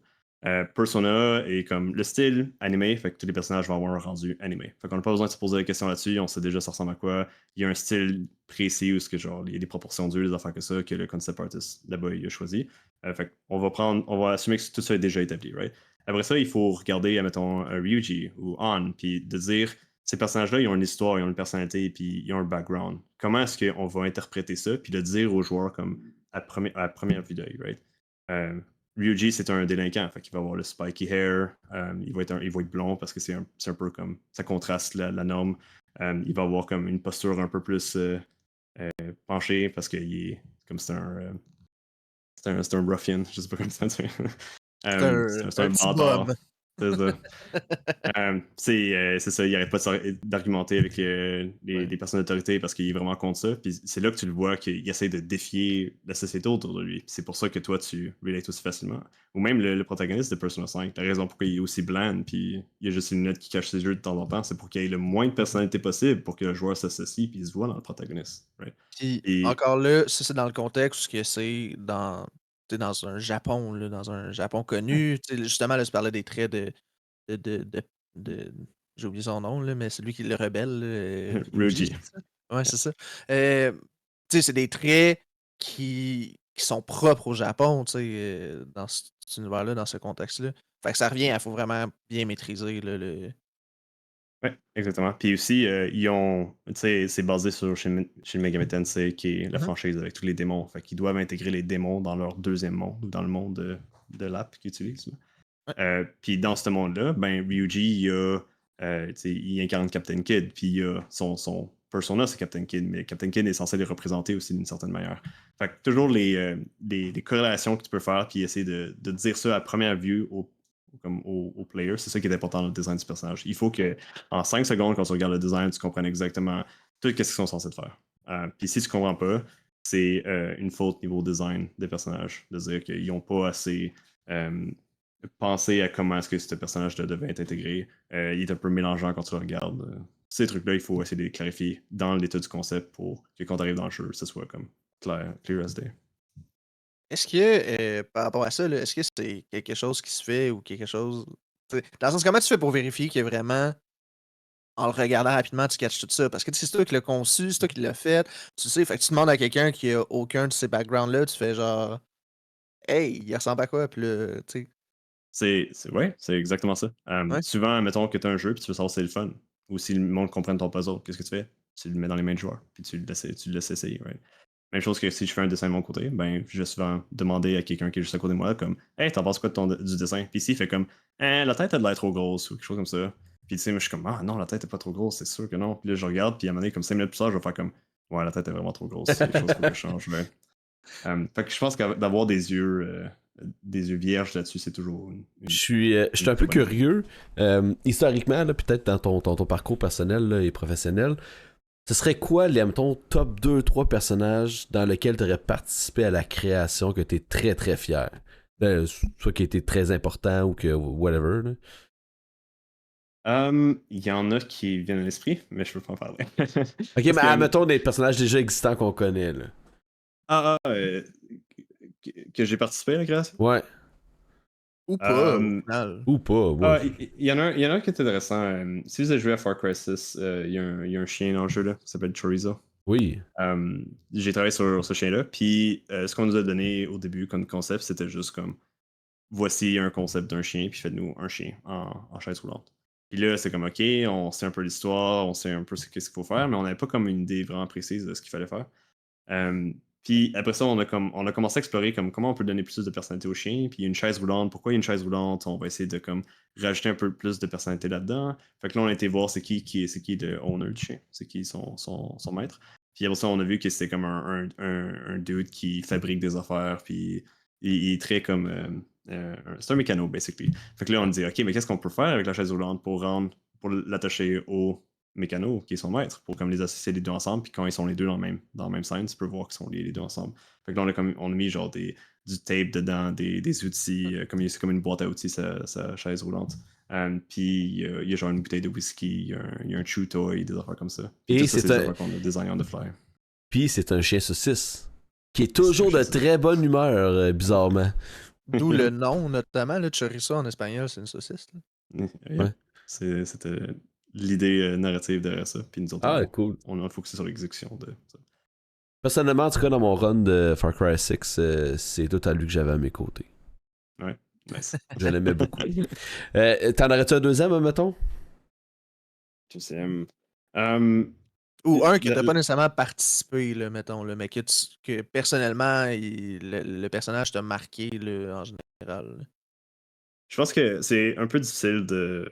Il y a certains personnages que j'ai comme contribué légèrement ou comme sur des jeux qui sont pas sortis ou que personne n'a joué, fait que c'est un peu dur à comme qualifier. Je sais pas exactement si j'en aurais un qui est directement lié à moi. Sinon, c'est pas grave, mais comme Urgent il dit, admettons, là, toi, là, c'est quoi ton summum de personnages bien designés? Là? Y en a-tu un ou deux, dans le fond, que dans ta... Là, t'as parlé, mettons, du protagoniste dans Persona 5, c'est un excellent exemple. Y en a-tu d'autres que t'as fait comme... T'sais, mettons, là, tu parles de Far Cry. Ton Vaas, on va se le dire, c'est legit un des personnages, je trouve, les mieux travaillés de la série Far Cry. Mais toi, mettons, t'en aurais-tu à toi, en dehors des jeux que tu as contribué ou que t'aimes ou whatever, mais tu sais que ce personnage-là, il a eu de l'impact, puis tu l'aimes, puis tu trouves qu'il est très bien designé. Je dirais mon top que je peux penser juste comme ça, ce serait sûrement Solid Snake dans Metal Gear. Oh! Je pense qu'il y a rien qui vend plus la fantaisie comme de espionnage militaire américain que Solid Snake. Puis le fait aussi qu'il soit juste reconnaissable à vue d'œil. C'est comme depuis. Ils ont comme fait le bandana dans le vent, là, puis les épaulettes qui sont un peu sorties de sa silhouette. Là. Il n'y a pas.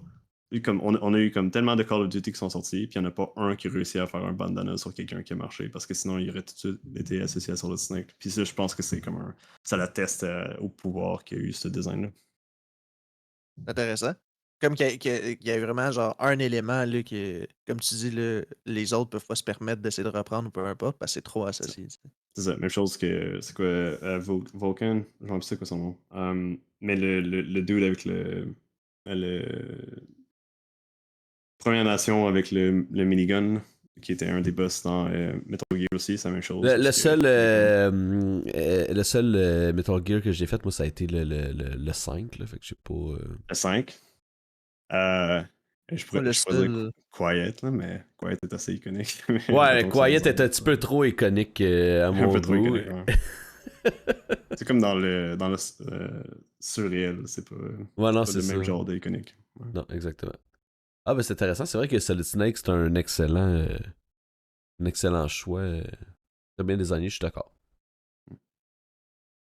Euh, Cool. Pour revenir peut-être un peu sur le workload, là, la charge de travail là, qu'on a mentionné un peu plus tôt. euh, Logiquement, je veux dire, la charge de travail va différencier selon la grandeur d'équipe et le scope du projet. Mais concrètement, y a-tu une grosse différence entre le AAA et le indie à un niveau individuel en termes de charge de travail ou Il y a une grosse différence. C'est vraiment comme une des choses que je dirais, c'est le monde qui veut aller dans le 3D en général.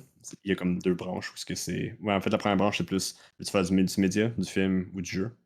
Parce que c'est Hmm. trois domaines vraiment différents, surtout à Montréal. Le multimédia est très présent à Montréal. Après ça, c'est de savoir est-ce que tu veux faire du indie ou du AAA. Il n'y a pas vraiment une structure qui est comparable d'un à l'autre. Il y a peut-être comme si jamais tu veux faire du outsourcing, c'est peut-être quelque chose qui est assez différent. Mais généralement, c'est comme les deux grosses familles de dire est-ce que tu veux que ton travail au day-to-day soit moins supporté, puis soit plus indépendant, puis que tu dois faire plus d'affaires général dans la compagnie ou est-ce que tu veux te focuser sur un truc, faire ton truc vraiment bien, avoir beaucoup de support, puis d'être un peu plus distancié du produit final que tu fais. Hmm. Parce que même en tant que lead ou en tant que directeur, tu vas toujours taper une limite dans le AAA où ce que tu ne vas pas avoir nécessairement de pouvoir décisionnel parce que ça va être certains trucs qui vont affecter différents domaines. Puis, admettons, genre, je pense que tel ennemi devrait bouger plus lentement parce qu'il est gros puis massif, mais le gameplay, genre, non, il a besoin de bouger plus vite parce que sinon il est trop facile à tuer. L'addition s'est faite là, genre, il n'y a pas grand chose que tu peux faire de ton côté vu que c'est pas tant ton domaine. Il y a comme une ligne un peu invisible que le monde. Que c'est difficile de franchir parce que tu fais un peu la job de l'autre dans ce temps-là. Tandis hmm. qu'en indie, il y a tellement de sujets à faire, puis il y a tellement peu de monde pour les faire, que si tu prends un sujet, il y a quelqu'un d'autre qui a genre 10 000 autres choses à faire. Fait que ça ne dérange pas généralement. À moins que les deux vous fassiez comme des personnages, puis il n'y a personne qui fait de l'environnement, là, c'est peut-être un problème. Mais c'est quelque chose Ouais, ouais. qui est réglé plus en interne. Là, mettons, puis là, je retourne peut-être au début, là, puis on aurait pu en parler plus tôt, là. Mais qu'est-ce qui t'a C'est bon. amené à faire ça? J'ai un amour profond pour juste les personnages, les humains, ou juste l'expressivité de la personnalité que quelqu'un peut avoir. C'est pour ça qu'au début, j'étais plus animateur parce que j'aimais comment les gens bougeaient. Mais pour ça, j'ai tombé un peu plus dans l'idée de qu'est-ce que quelqu'un représente, comment quelqu'un s'habille, comment quelqu'un euh, euh, vit sa vie, puis qu'est-ce qui l'a amené à être ce qu'il est aujourd'hui. Puis je pense que c'est quelque chose qui se reflète bien dans la création de personnages, où ce que des choses vraiment minimes que juste porter une jaquette particulière peut en dire beaucoup sur ta personnalité. Puis de pouvoir créer un personnage qui représente une intention, puis d'avoir un joueur à interagir avec, puis d'avoir cette impression-là d'un coup. Euh, c'est le genre de choses qui m'intriguent beaucoup. Ouais, oui, ben, c'est intéressant. Excuse, c'est parce que je regardais. Ok. Mais, ben, oui, vas-y. ben, ok, ouais, là, je vais rechanger de sujet, là, je m'excuse. Mais... mais non, mais il y a un commentaire dans le chat que je trouve quand même intéressant. Parce que Ruby dit plus de jobs en indie, j'imagine. Puis, je veux dire, c'est une question dans le sens que est-ce que c'est. Ok, je vais retwister le commentaire. Puis, de ce que tu connais. Est-ce qu'il y a plus de jobs en indie ou en AAA? On va poser ça comme base, puis après, en suivre. Et juste une question langage. Plus de jobs, genre il y a plus de postes ouverts D'opportunités. ou plus Je de. vais dire opportunité. Ben, j'imagine que, tu sais, je veux Ouais. dire, c'est plus gros les AAA, fait qu'il y a techniquement plus de Ah, nombre de mais jobs. ma question c'est plus est-ce que c'est plus workload ou est-ce que c'est opportunité de carrière? Genre, le montant Opportunité de de travail que carrière, tu dans Ouais, le fais. c'est sens que. Ok. opportunité de carrière. Je, honnêtement, je suis pas vraiment sûr. Je sais qu'à Montréal, la scène indie est vraiment grosse. Ou juste au Québec en général. Je pense qu'il y a beaucoup de postes là-dessus. Mais dis-toi que, mettons, que t'as genre 20 studios de 10 personnes qui sont indie ici. mais t'as un projet dans une compagnie AAA qui a 250 personnes. Fait que c'est déjà plus Exact. de gens que dans ce studio-là.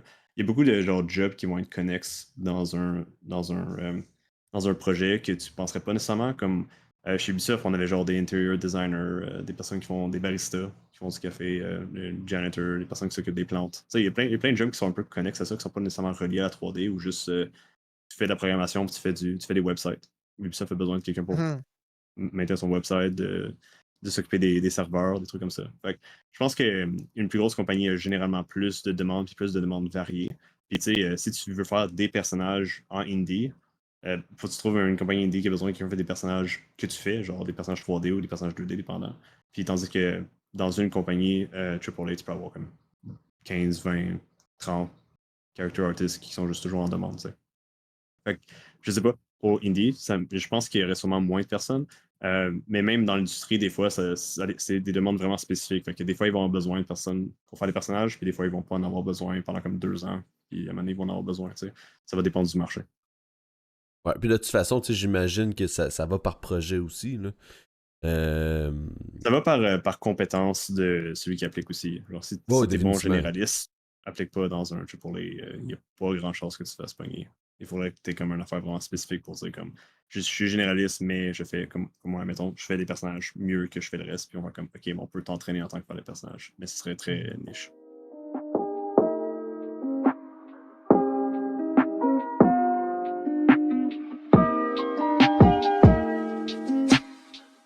Ben pour revenir dans la discussion un peu, il y a pendant la pause, j'ai lu le chat un peu, puis il y avait quand même certains points qui ont été soulevés, mais il y avait quand même euh, un certain sujet ou un certain thème que je voudrais revenir pour peut-être reclarifier ou peut-être pousser un peu la réflexion là-dessus.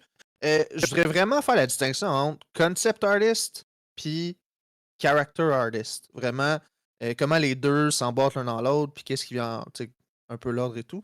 Mhm. Fait quoi? Donc, en jeu vidéo, surtout en AAA parce que c'est quelque chose de plus ambigu, excuse, de plus clarifié puis distinct, Mhm. Concept Artist va s'occuper de donner une esquisse de qu'est-ce que le personnage devrait avoir l'air. Fait qu'il va prendre toutes les notes qu'il voit de gameplay besoin de 3 points faibles, narrative a besoin que ce soit un gros zombie, puis il y a un autre équipe, genre, je sais pas, Lighting, qui veulent que ça glow partout, puis que ce soit vraiment cool visuellement. Ils vont prendre ça, puis après ça, ils vont essayer de l'exécuter avec le directeur artistique. Puis il va comme juste faire comme plein d'idées. Fait qu'il va mettre sur papier comme 12 différentes silhouettes de personnages. Si tu fais un gros Zog, ben, il va y avoir 12 silhouettes Dog, des plus minces, des plus gros, des trucs comme ça. Puis après, il va y avoir comme un processus itératif où ils vont clarifier ce genre de silhouette-là, puis ils vont essayer de le mettre toujours en 2D dans un personnage en rajoutant des éléments qui vont le rendre plus intéressant, qui vont briser la silhouette, qui vont changer les couleurs, des trucs comme ça, ou qui va clarifier genre, l'aspect narratif. Puis après, ils vont donner un sketch ou une illustration finie du personnage avec comme vue de face, vue de côté des fois, ou juste comme un hero shot où que le personnage est très cool puis il rend motivant. Puis après ça va être passé à l'équipe de character artists. Puis eux autres, ils vont exécuter ça. Fait qu'ils vont commencer à faire le modèle en 3D avec comme. Ils vont mettre comme des cubes un peu partout pour savoir c'est quoi les proportions. Ils vont commencer à travailler des vêtements pour que ça ait plus des vêtements réalistes ou selon le style. Puis c'est eux qui vont l'amener jusqu'à la version finale dans le jeu avec les couleurs puis tout ça. Fait que dès que c'est Donc, 3D, c'est character artist. Dès que c'est 2D, c'est concept artist. Même si des fois 2D va utiliser comme des screenshots 3D pour peinturer par-dessus pour faciliter leur job. C'est tout le temps un processus qui est comme ça. Puis des fois, il y a une équipe de concept artists qui vont travailler avec la direction puis qui vont livrer juste des sketchs directement aux artistes. Puis les artistes vont juste exécuter les sketchs. Puis des fois, il va y avoir un concept artist dans l'équipe de character artists, comme hmm. moi j'ai en ce moment, qui va juste travailler directement avec nous puis qui va faire des itérations back and forth. Ok, c'est ça. Fait que là, dans ton équipe, t'as un concept artist. Ok, ça, c'est cool. Parce que il peut vraiment, comme tu dis, le back and forth, il peut ajuster un peu plus on the fly, un peu, ou tu sais, comme plus avoir d'insight aussi sur Ouais, de votre puis côté. encore une fois, c'est vraiment, ça dépend des productions. Il y en a avec des Ouais. concept artists sont avec la direction, puis la direction parle avec narrative, fait qu'ils ont déjà comme le lien narratif. Puis des fois, ils sont avec les artistes de personnages, fait qu'ils savent un peu plus comment s'intégrer, s'ils ont des restrictions d'animation. Mais généralement, tout le monde se parle un peu plus dans ce processus-là. Très cool. Je pense que, en tout cas, Personnellement, je pense que les 2 concepts, les 2 titres ont quand même été bien, distingués et une autre chose qui a été soulevée dans le chat que je trouvais particulièrement intéressante, hem, en depuis le début, on parle beaucoup de personnages fictifs et tout, mais on parle beaucoup de personnages, humanoïdes, là. Tu sais, on parle des humains, tu sais, notamment dans Far Cry ou même dans Persona, tu sais, mais des personnages non humains, tu sais, genre des bêtes, peu importe. Hem, Tu as-tu fait personnellement? Puis comment ça se passe un peu, la différence peut-être entre les 2 là? Euh, J'en ai fait. Euh, Chorizo est un exemple, qui est Oui, pas humain. effectivement. Euh, le, la différence, c'est pas si loin que qu'on penserait. Il OK. faut toujours savoir suivre les mêmes principes de le but d'un bon design, c'est de le communiquer en 5 secondes, c'est quoi l'essence du concept, qu'est-ce que c'est de communiquer. On peut parler, mettons, de Armor Core qui vient de sortir récemment, ou genre des mechas en général, ils ont tout le temps une espèce de d'esthétique vraiment spécialisée ou ce que s'ils sont plus comme pointus, ben, ils sont peut-être plus rapides, puis ils se faufilent, ou ils sont plus agressifs, puis ils sont plus carrés, puis un peu clunky, ben, ils sont peut-être plus d'une ère passée, des affaires comme ça. Mais même si des choses ne sont pas humanoïdes, il y a toujours des principes de design de base qui s'appliquent. Ou si, mettons, on fait un alien, vous allez voir les aliens, ils ont toutes des choses qui ont rapport avec les insectes, parce que les insectes, c'est weird as fuck. Fait qu'ils vont chercher des références, ils prennent des gros yeux sur les côtés, ils prennent 6 yeux, ils prennent des écailles, puis ils vont transformer ça en alien, parce que c'est quelque chose qui est une réalité, qu'on peut observer, puis qu'il y a une manière que ça fonctionne bien. Puis c'est une référence qui est facile à utiliser pour des choses qui sont un peu plus bizarres, puis qu'on comprend pas vraiment. Mais ça reste le même design, overall. Ça Aïe reste aïe, le c'est fou. même processus, c'est ça, là, overall. Même processus, c'est sûr qu'il y a comme un champ d'expertise, qu'il y en a qui sont meilleurs à faire des Eh, mechas ou des créatures. Mais Est-ce que, admettons, dans ton même chose. équipe, tu vois des personnes, admettons, qui ont plus cette. Parce que, tu sais, admettons qu'on parle d'humanoïde, je pense que une personne qui. En tout cas, j'ai l'impression que quelqu'un qui va peut-être faire. Regarde, je vois, ok. Ma question. Si t'es concept artist, admettons, ok, puis ta job, Ouais. c'est d'imaginer à quoi peut ressembler le personnage. Si c'est un humanoïde, ça va être facile parce que t'as des points de référence que tu connais dans ta vie. Si on te demande, admettons, de développer un personnage qui est un extraterrestre, whatever, puis admettons qu'on tu spécifies, je veux pas que ça ressemble à un insecte. Y a-tu des. Comment tu perçois, mettons, dans ton équipe, s'il y a des gens. J'imagine, en tout cas, qu'il y a des gens qui sont plus capable d'avoir cette créativité-là, peut-être. Je sais pas comment l'expliquer, là. Ma Ouais. question est tout croche, là. Je suis conscient, je suis Ok. désolé. Je Là. pense que la question est comme de deux. Ouais, C'est ouais, deux c'est questions. ça. La première, c'est si c'est un concept que tu n'as pas aisément des références ou qui n'a pas une direction C'est claire avec ça. ça, qu'est-ce que tu fais? Puis l'autre, ce serait plus est-ce qu'il y a des personnes qui se spécialisent dans différents domaines dans l'équipe Hey, ou dans différents types sais-tu que t'es d'humains? bon dans ce que tu fais? T'es un excellent. Je, C'est excellent. J'aime ça. Merci. T'as tout j'ai pas compris pensé à. t'as tout compris ce que je voulais dire. Je parle le québécois. Ok, c'est bon. Ouais, Ouais. c'est ça. Parce que normalement, là, la relation de moi puis Urgent, c'est moi j'ai des questions tout croche. Urgent, il précise mes questions. Clarifie ça. Moi, je parle puis Non. je m'exprime, mais c'est exactement ça. Allons-y avec ça. Ok, fait que pour ce qui est de comment est-ce que tu fais un concept quand tu n'as pas de référence, il y a plusieurs approches pour faire ça. Tout le monde a leur approche en particulier. Souvent, les gens vont comme aller par défaut à des choses que eux autres comprennent bien ou qui aiment ou qui sont habitués de faire. Mais il y a aussi, souvent, ils vont comme faire une espèce de slideshow avec comme 20 silhouettes de personnages ou 20 trucs weird de personnages qu'ils vont faire. Puis après ça, il y a quelqu'un qui va regarder ces genres de silhouettes-là ou ces sketchs, puis ils vont dire moi, j'avais plus quelque chose en tête, quelque chose comme 3, 4, 5, puis 8, mettons. Fait Mhm. qu'après ça, ils vont prendre 3, 4, 5 puis 8, puis ils vont faire deux autres itérations qui vont ressembler à ça, juste pour donner un peu de variation, puis pousser certains concepts pour que ce soit plus iconique. Puis après ça, ils vont dire, OK, ben ça, je préfère ça, mais le traitement, je sais pas comment ça va être. Donc là, il fait une deuxième passe, puis il check c'est quoi le traitement des matériaux, il s'est fait de quoi, c'est quoi les tissus humains, est-ce que c'est comme de la fabrique, qu'est-ce qui se passe dans le personnage en tant que tel, c'est quoi les palettes de couleurs, etc.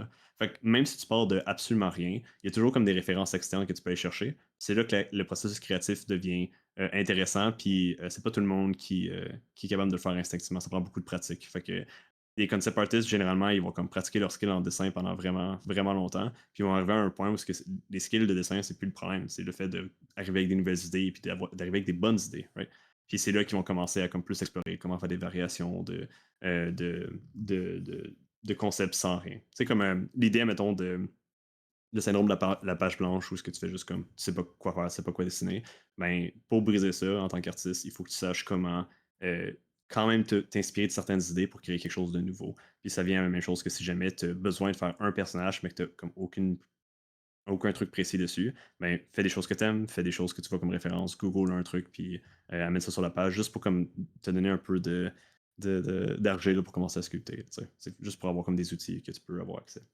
La deuxième chose, c'est s'il y a des spécialités. Même si on fait pas des créatures dans une production ou on fait pas de mecha ou peu importe, il y a quand même des spécialités juste dans créer un personnage en tant que tel.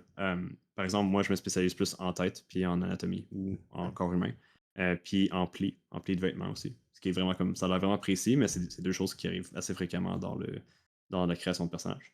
Puis il y en a qui sont meilleurs en hard surface, qui sont, mettons, faire des armures, faire genre un trousseau. Mettons un trousseau de clés, ça serait du hard surface. Parce que c'est quelque chose qui est pas organique, ça réagit pas à la gravité, c'est plus quelque chose de très précis, concret, que tu peux juste modéliser d'un coup, puis t'as pas besoin de penser à son contexte plus que ça. Fait que c'est.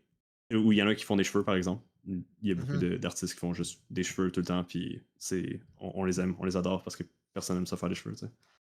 Fait que je pense qu'il y a quand même des spécialisations dans ces trucs-là en particulier. C'est juste qu'après ça, il faut que tu organises ton équipe pour donner à ceux qui ont des intérêts et des forces, il faut que tu leur donnes des assets pour refléter ça.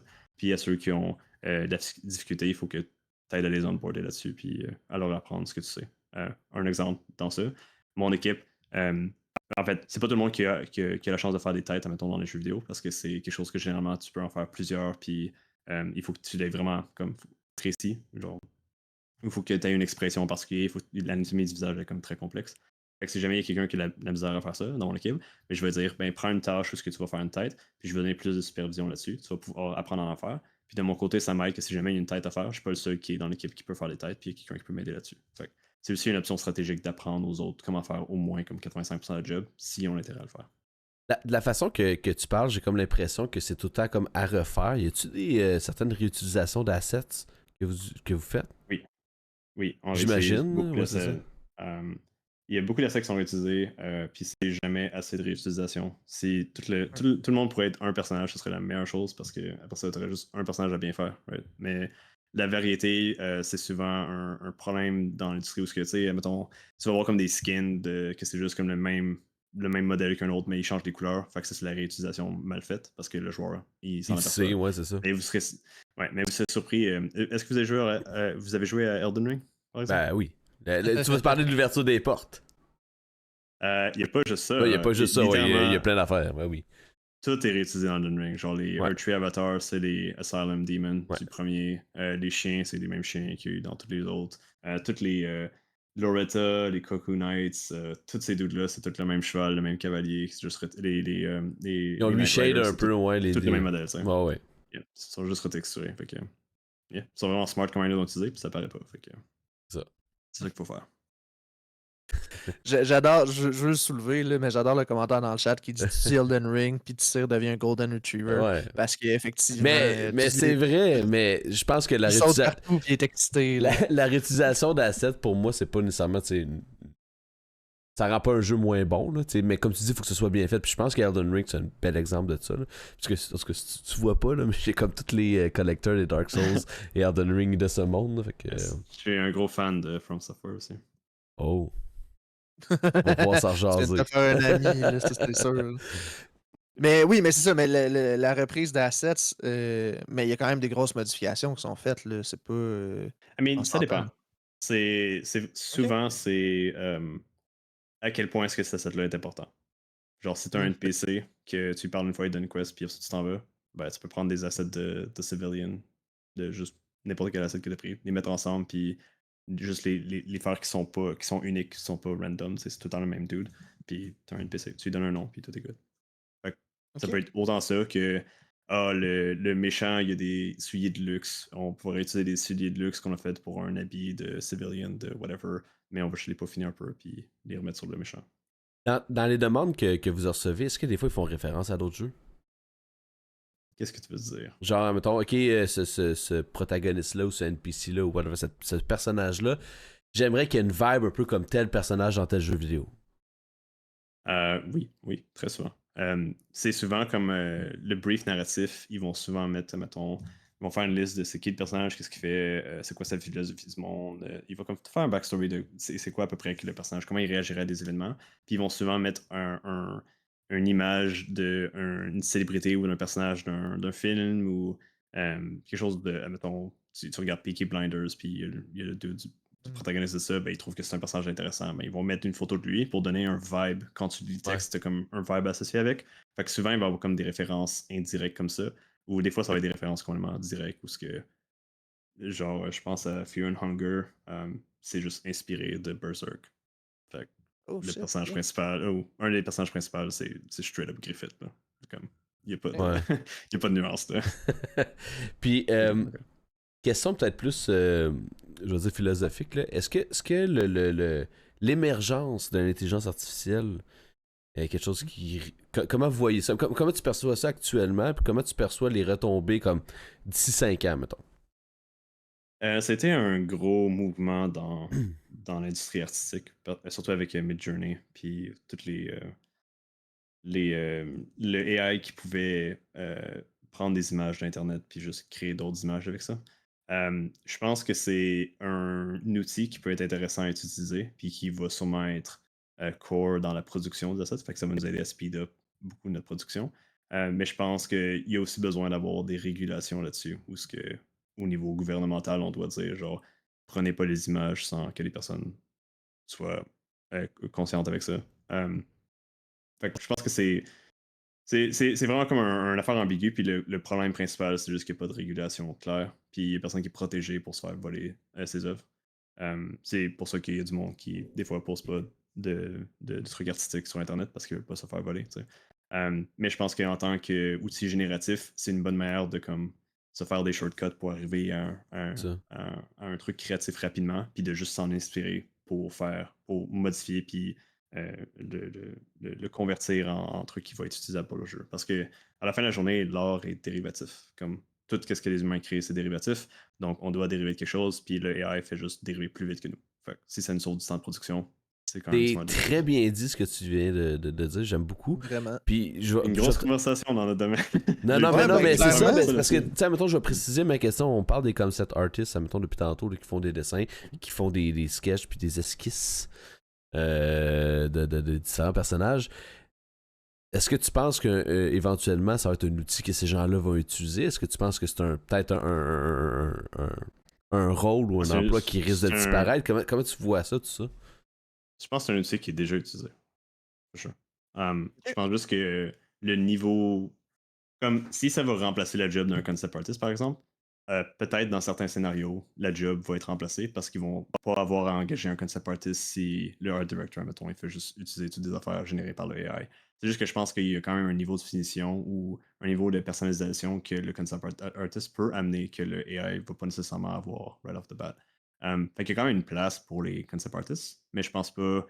euh, puis une place pour le AI pour remplacer un concept artist aussi. Ouais. Mais il y a quand même des moments où ce que tu vas vouloir avoir quelqu'un qui sait maîtriser l'art plus qu'autre chose. Je suis un peu d'accord avec toi, puis tu sais, j'ai l'impression que la grosse différence entre un outil AI qui vont générer, mettons, des esquisses de personnages, puis un concept artist, c'est que, plus je vais le dire comme je le pense, là, mais je pense qu'on va se comprendre, là. Mais c'est de rendre une âme au personnage, tu sais, de le rendre vivant un peu, ce que je pense l'AI a de la difficulté à faire, parce que comme tu dis, il dérive de plein de choses qui existent, qu'on fait nous aussi, mais nous, il y a quand même cet œil-là qu'on conserve là, quand qu'on fait quelque chose de plus artistique. Là. Ouais. Puis dis-toi aussi que le AI est un outil génératif.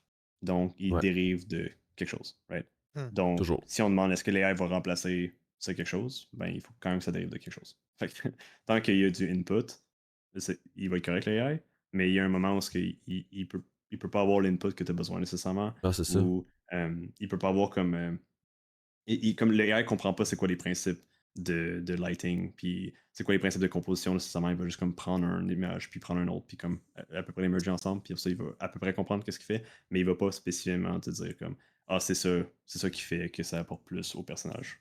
Ou il va pas répondre exactement à tes besoins. Exactement. C'est un bon outil de shortcut for sure. Pour Alright. vrai, je suis en train de réaliser que le concept de AI dans l'industrie du jeu vidéo pourrait être un sujet à part entière. Moi, c'est Ouais, un sujet qui m'intéresse énormément là, parce que tu sais, il y a plein d'applications positives, puis il y a plein Tout à fait. d'enjeux au travers de tout ça. Fait que c'est vraiment une question qui est C'est qui pas est aussi très large. Là. black and white qu'on pense, je Ben pense. non, il y a Selon rien de moi, black and white là-dedans. Là. On est dans Ben, du c'est ça. gros gris. Là. On est dans les 50 nuances de Yeah. gris. Là. yeah. Puis selon moi, le problème avec ça, c'est quand il y a une zone grise, puis une possibilité d'exploiter les personnes qui travaillent fort pour arriver à ce genre de résultats-là, puis qu'il y a une intention de faire de l'argent là-dessus, ou une possibilité de faire de l'argent, c'est sûr que le monde va sauter cette opportunité pour pouvoir bypass le middleman. Tu sais. Puis c'est Mm. ça qu'on a en ce moment. Fait que la prochaine étape est sûrement de juste mieux réglementer l'utilisation d'AI pour des concepts pour produire, puis ne pas comme rayer la job de tout le monde hors de la carte. Exact. Surtout dans un concept, dans un contexte artistique. Tu sais. C'est pas automatiser des jobs dangereux, des jobs que les gens ne veulent pas faire. C'est comme des jobs que le monde sont passionnés pour puis qui ils dédient leur vie à faire ça. Exact. Pour assurer un peu la morale dans tout ça aussi, là, puis Ouais, l'éthique. puis tu sais, comme en général, l'efficacité des entreprises est rendue comme insane en ce moment. Je pourrais pas vous décrire à quel point on peut faire des affaires rapidement si tout s'aligne parfaitement.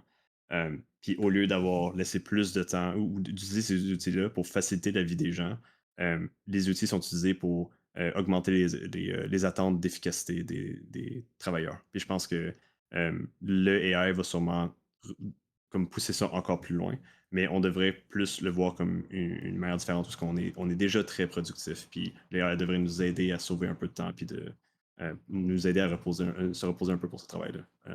Ce qui n'est pas nécessairement le cas Ouais. ou si, ça ne s'aligne pas vraiment à faire du profit, ce genre de mentalité-là, mais c'est quelque chose d'autre à discuter. Est-ce que tu ressens que l'industrie, ou en tout cas certaines entreprises, encouragent les gens à utiliser ce genre d'outils? Non. Il y a, étonnamment, il n'y a pas grand compagnie que j'ai entendu, à part les compagnies genre qui font genre des NFT games puis crypto whatever genre, qui disent activement genre on devrait utiliser ou essayer d'utiliser plus l'AI dans votre production. Je pense que les compagnies font confiance à leur force puis ils aiment bien comment leurs employés travaillent en général. Puis s'ils veulent pousser pour plus de ça, c'est pas quelque chose que j'ai vu activement comme, mais ils sont ouverts à l'idée. C'est juste que pour l'instant c'est génératif, fait qu'ils sont comme un peu genre ça va nous aider à faire des affaires plus vite, mais il va falloir clean up après, puis il y a des problèmes de copyright, puis il y a plein de choses qu'on ne veut pas se mêler dans ça. Fait que, ils sont plus en stand-by, j'ai l'impression. Yeah. Cool. Euh, Très cool. Au Je niveau. peux y aller peut-être. Ouais, c'est ça. Ben vas-y, je pense qu'on allait dans la même question. Là. Peut-être pas non plus, mais j'allais rebondir sur autre chose. J'allais faire référence peut-être un petit peu plus à un peu la théorie de la création d'un personnage ou quelque chose de genre. Si jamais tu as des insights ou des petits trucs. Ben, ça a été mentionné dans le chat tantôt, puis je trouve ça intéressant. Mais comment, ou c'est quoi les stratégies, ou comment fait-on pour rendre un personnage attachant, par exemple, ou plus humain, ou plus. Pas nécessairement plus humain, parce que Hmm. comment le rendre attachant à une bête aussi, tu sais, ou peu importe. Là. Attachant ou genre Ça, pas attachant, là. Ça peut être comme. Ouais, ouais, je ouais. dis attachant, là, mais ça peut être un autre exemple. Là. Ça revient un peu, puis c'est pour ça que j'ai utilisé le terme vraiment générique plus tôt, mais ça revient un peu à c'est quoi le but de ton personnage? C'est quoi l'émotion que tu veux faire ressentir aux joueurs? Puis après ça, de trouver des manières visuelles de représenter ce genre de truc-là. Le classique, c'est si tu veux faire un personnage attachant, donne-y un chien. Right? Wow, Genre, ben oui. s'il y a un chien, il est humain, il est attachant. Tout le monde va regarder, genre, peu importe comment tu passes de temps à crafter un univers parfait pour ton jeu, si t'arrives, puis la première chose que tu fais, c'est que tu donnes un chien à ton joueur, il va capoter, il va jouer avec le chien, il va lui lancer la balle. Ok. Parce que c'est quelque chose qui rend plus humain. Tu sais. Si tu Question. peux le flatter. Moi, j'ai une question là-dessus. Pourquoi un chien ou un chat? Ah, ben, un chien. J'imagine que chien, mais Ouais, c'est chien. juste un animal en général qui pourrait faire l'affaire. Ok. Je me demandais pourquoi Je le vais chien donner en un exemple. particulier. Puis pourquoi pas comme un enfant ou. Mais c'est bon, je comprends le. Ça m'a fait Ça peut être rire. un enfant. Tu sais, genre Last of Us, c'est un bon exemple. Parce que, Ouais. genre, il y a le père Ouais. avec son Relation enfant au début. père-fille, ouais. C'est ça. Ou tu sais, comme, même dans quand je travaillais sur Far Cry 6, il y a plusieurs animaux de compagnie qui viennent avec toi. Puis celui qui est le plus iconique, qui représente en plus Yara, qu'on a travaillé dessus, c'est sûrement comme Chicharron avec comme le Rooster ou tu sais, c'est quoi son nom? Guapo, je pense, l'alligator avec la dent en or. Tu sais, puis t'es comme, ah, ça va être très cubain, c'est plus dans l'esthétique, tout ça, mais à la fin de la journée, il y a un chien. Il est en chaise Mhm. roulante. Genre, c'est comme, peu importe ce que tu vas faire sur les autres personnages, l'autre va être plus intéressant, right? C'est dur à Fait, taper, là. Mais tu sais, ouais, fait que comme. je pense que je te dirais, connais ton public cible. C'est Puis un, après ça, fais des choses attachantes pour eux. c'est un bel exemple, Far Cry 6, parce que tu sais, comme je te disais, je l'ai dit en pause, ou je l'ai dit peut-être dans le show, je me rappelle plus, mais le petit chien, c'est moi mon acolyte que j'ai choisi tout le long de ma campagne dans Far Cry 6. Puis, tu sais, t'en trouves d'autres, t'en vois d'autres, tu fais connaissance à d'autres acolytes. Puis, tu sais, ultimement, moi, ce que je me disais, tu sais, d'un, l'acolyte, ça sert pas à grand chose, entre parenthèses. Là. Je veux dire, il peut t'aider, puis il y a Non. des perks, puis tout, puis tout, puis tout. Puis c'est le fun à avoir. Mais j'étais comme, yo, moi, je veux garder mon petit chien saucisse. Tu sais, j'ai pas le goût d'avoir un crocodile. Là. Puis, ultimement, ben, c'est ça. Tu sais, je l'ai trouvé très bien travaillé, ce chien-là. Tu le voyais, là, puis t'avais juste le goût de faire un gros câlin. C'est ça, Juste ça. puis en tant que. C'est un très bon exemple de le système de compagnon de Far Cry 6, où ce que genre, il y en a qui vont dire, moi je veux, je pense que c'est Jess, le sniper, parce que le sniper est bonne, puis elle se cache, puis tu sais, c'est plus tactical pour moi, puis je veux absolument tuer tout l'outpost de manière stratégique. Mais pour le joueur, que c'est plus tactical ça, le personnage le plus attachant, le plus attrayant, c'est celle qui est bonne mécaniquement. Tandis que dans ton cas, c'est plus d'avoir une expérience, puis de passer à travers le jeu, puis avoir du fun, puis le chien est cute, fait que tu t'en vas avec le chien. Fait que le système de compagnon a peut-être que le monde aimait bien Chicharron, le coq punk qui est juste cool, badass. Fait que ça dépend c'est qui ton public cible. Puis quand je dis que il faut que tu fasses un design visuel en fonction de ton joueur, c'est pas juste comme le joueur en tant que tel, mais ça va être qui ton joueur. Il faut que tu saches c'est Mhm. qui ton joueur. Tu sais, est-ce que c'est un hardcore player, est-ce que c'est un casual player, est-ce que c'est. Tu sais, comme je pense que c'est les studios Ghibli. Ils Oui. font des films, puis je pense que Hayao, il disait que son public cible, c'était exactement genre des filles de 13 ans. Genre. Comme, c'était aussi précis que ça, juste pour dire comme je fais des films pour elle. That's it. Ouais. C'est elle qui vont regarder le film. Puis à la fin, ben, c'est ça son public cible. Il connaît son public cible, puis il fait les choses en fonction de son public cible. Puis les autres autour, ils vont aimer ça, mais Il aime ça à ça cause de Ou reste. pas, l'exécution, puis l'histoire, c'est puis. Ouais, Ou advienne que pas, tu sais, ouais. pourra, là. Tu sais. ouais, effectivement. Ouais. Ah, c'est intéressant. Le public cible, ben, est-ce que là, je rebondis sur le public cible là, dans la création de personnages, est-ce que c'est plus efficace d'avoir un scope vraiment plus mince, justement comme Ghibli, que c'est les filles de 13 ans? Ou un petit peu plus large, puis tu sais, je veux dire. Ça, c'est la question éternelle de quelqu'un qui veut faire un jeu vidéo. Ouais. C'est soit que tu te fais un jeu extrêmement niche, mais que tu as des hardcore fans qui vont rester avec toi, euh, ou que tu fais un jeu qui appeal à tout le monde, puis personne n'est très satisfait ou pleinement satisfait de ton jeu. Un bon exemple de ça, puis je mets mon developer lens en ce moment. Euh, si on regarde la différence entre Path of Exile et Diablo 4, il y a mhm. une ligne vraiment claire qui est définie entre les deux. Où ce que Path of Exile, c'est si tu aimes le genre puis tu veux diver plus loin dans ça. Tu vas Path of Exile, il y a des nombres, il y a des chiffres, il y a plein d'options, plein de créativité, bien du fun. Mais si tu veux être un casual qui veut juste stay demons puis have fun avec Lilith, ben tu peux aller voir Diablo à la place. Hmm, Une belle, clairement. ouais. Ouais, je comprends la différence. Parce que c'est vrai que Path of Exile, c'est vraiment plus poussé, puis c'est plus complexe.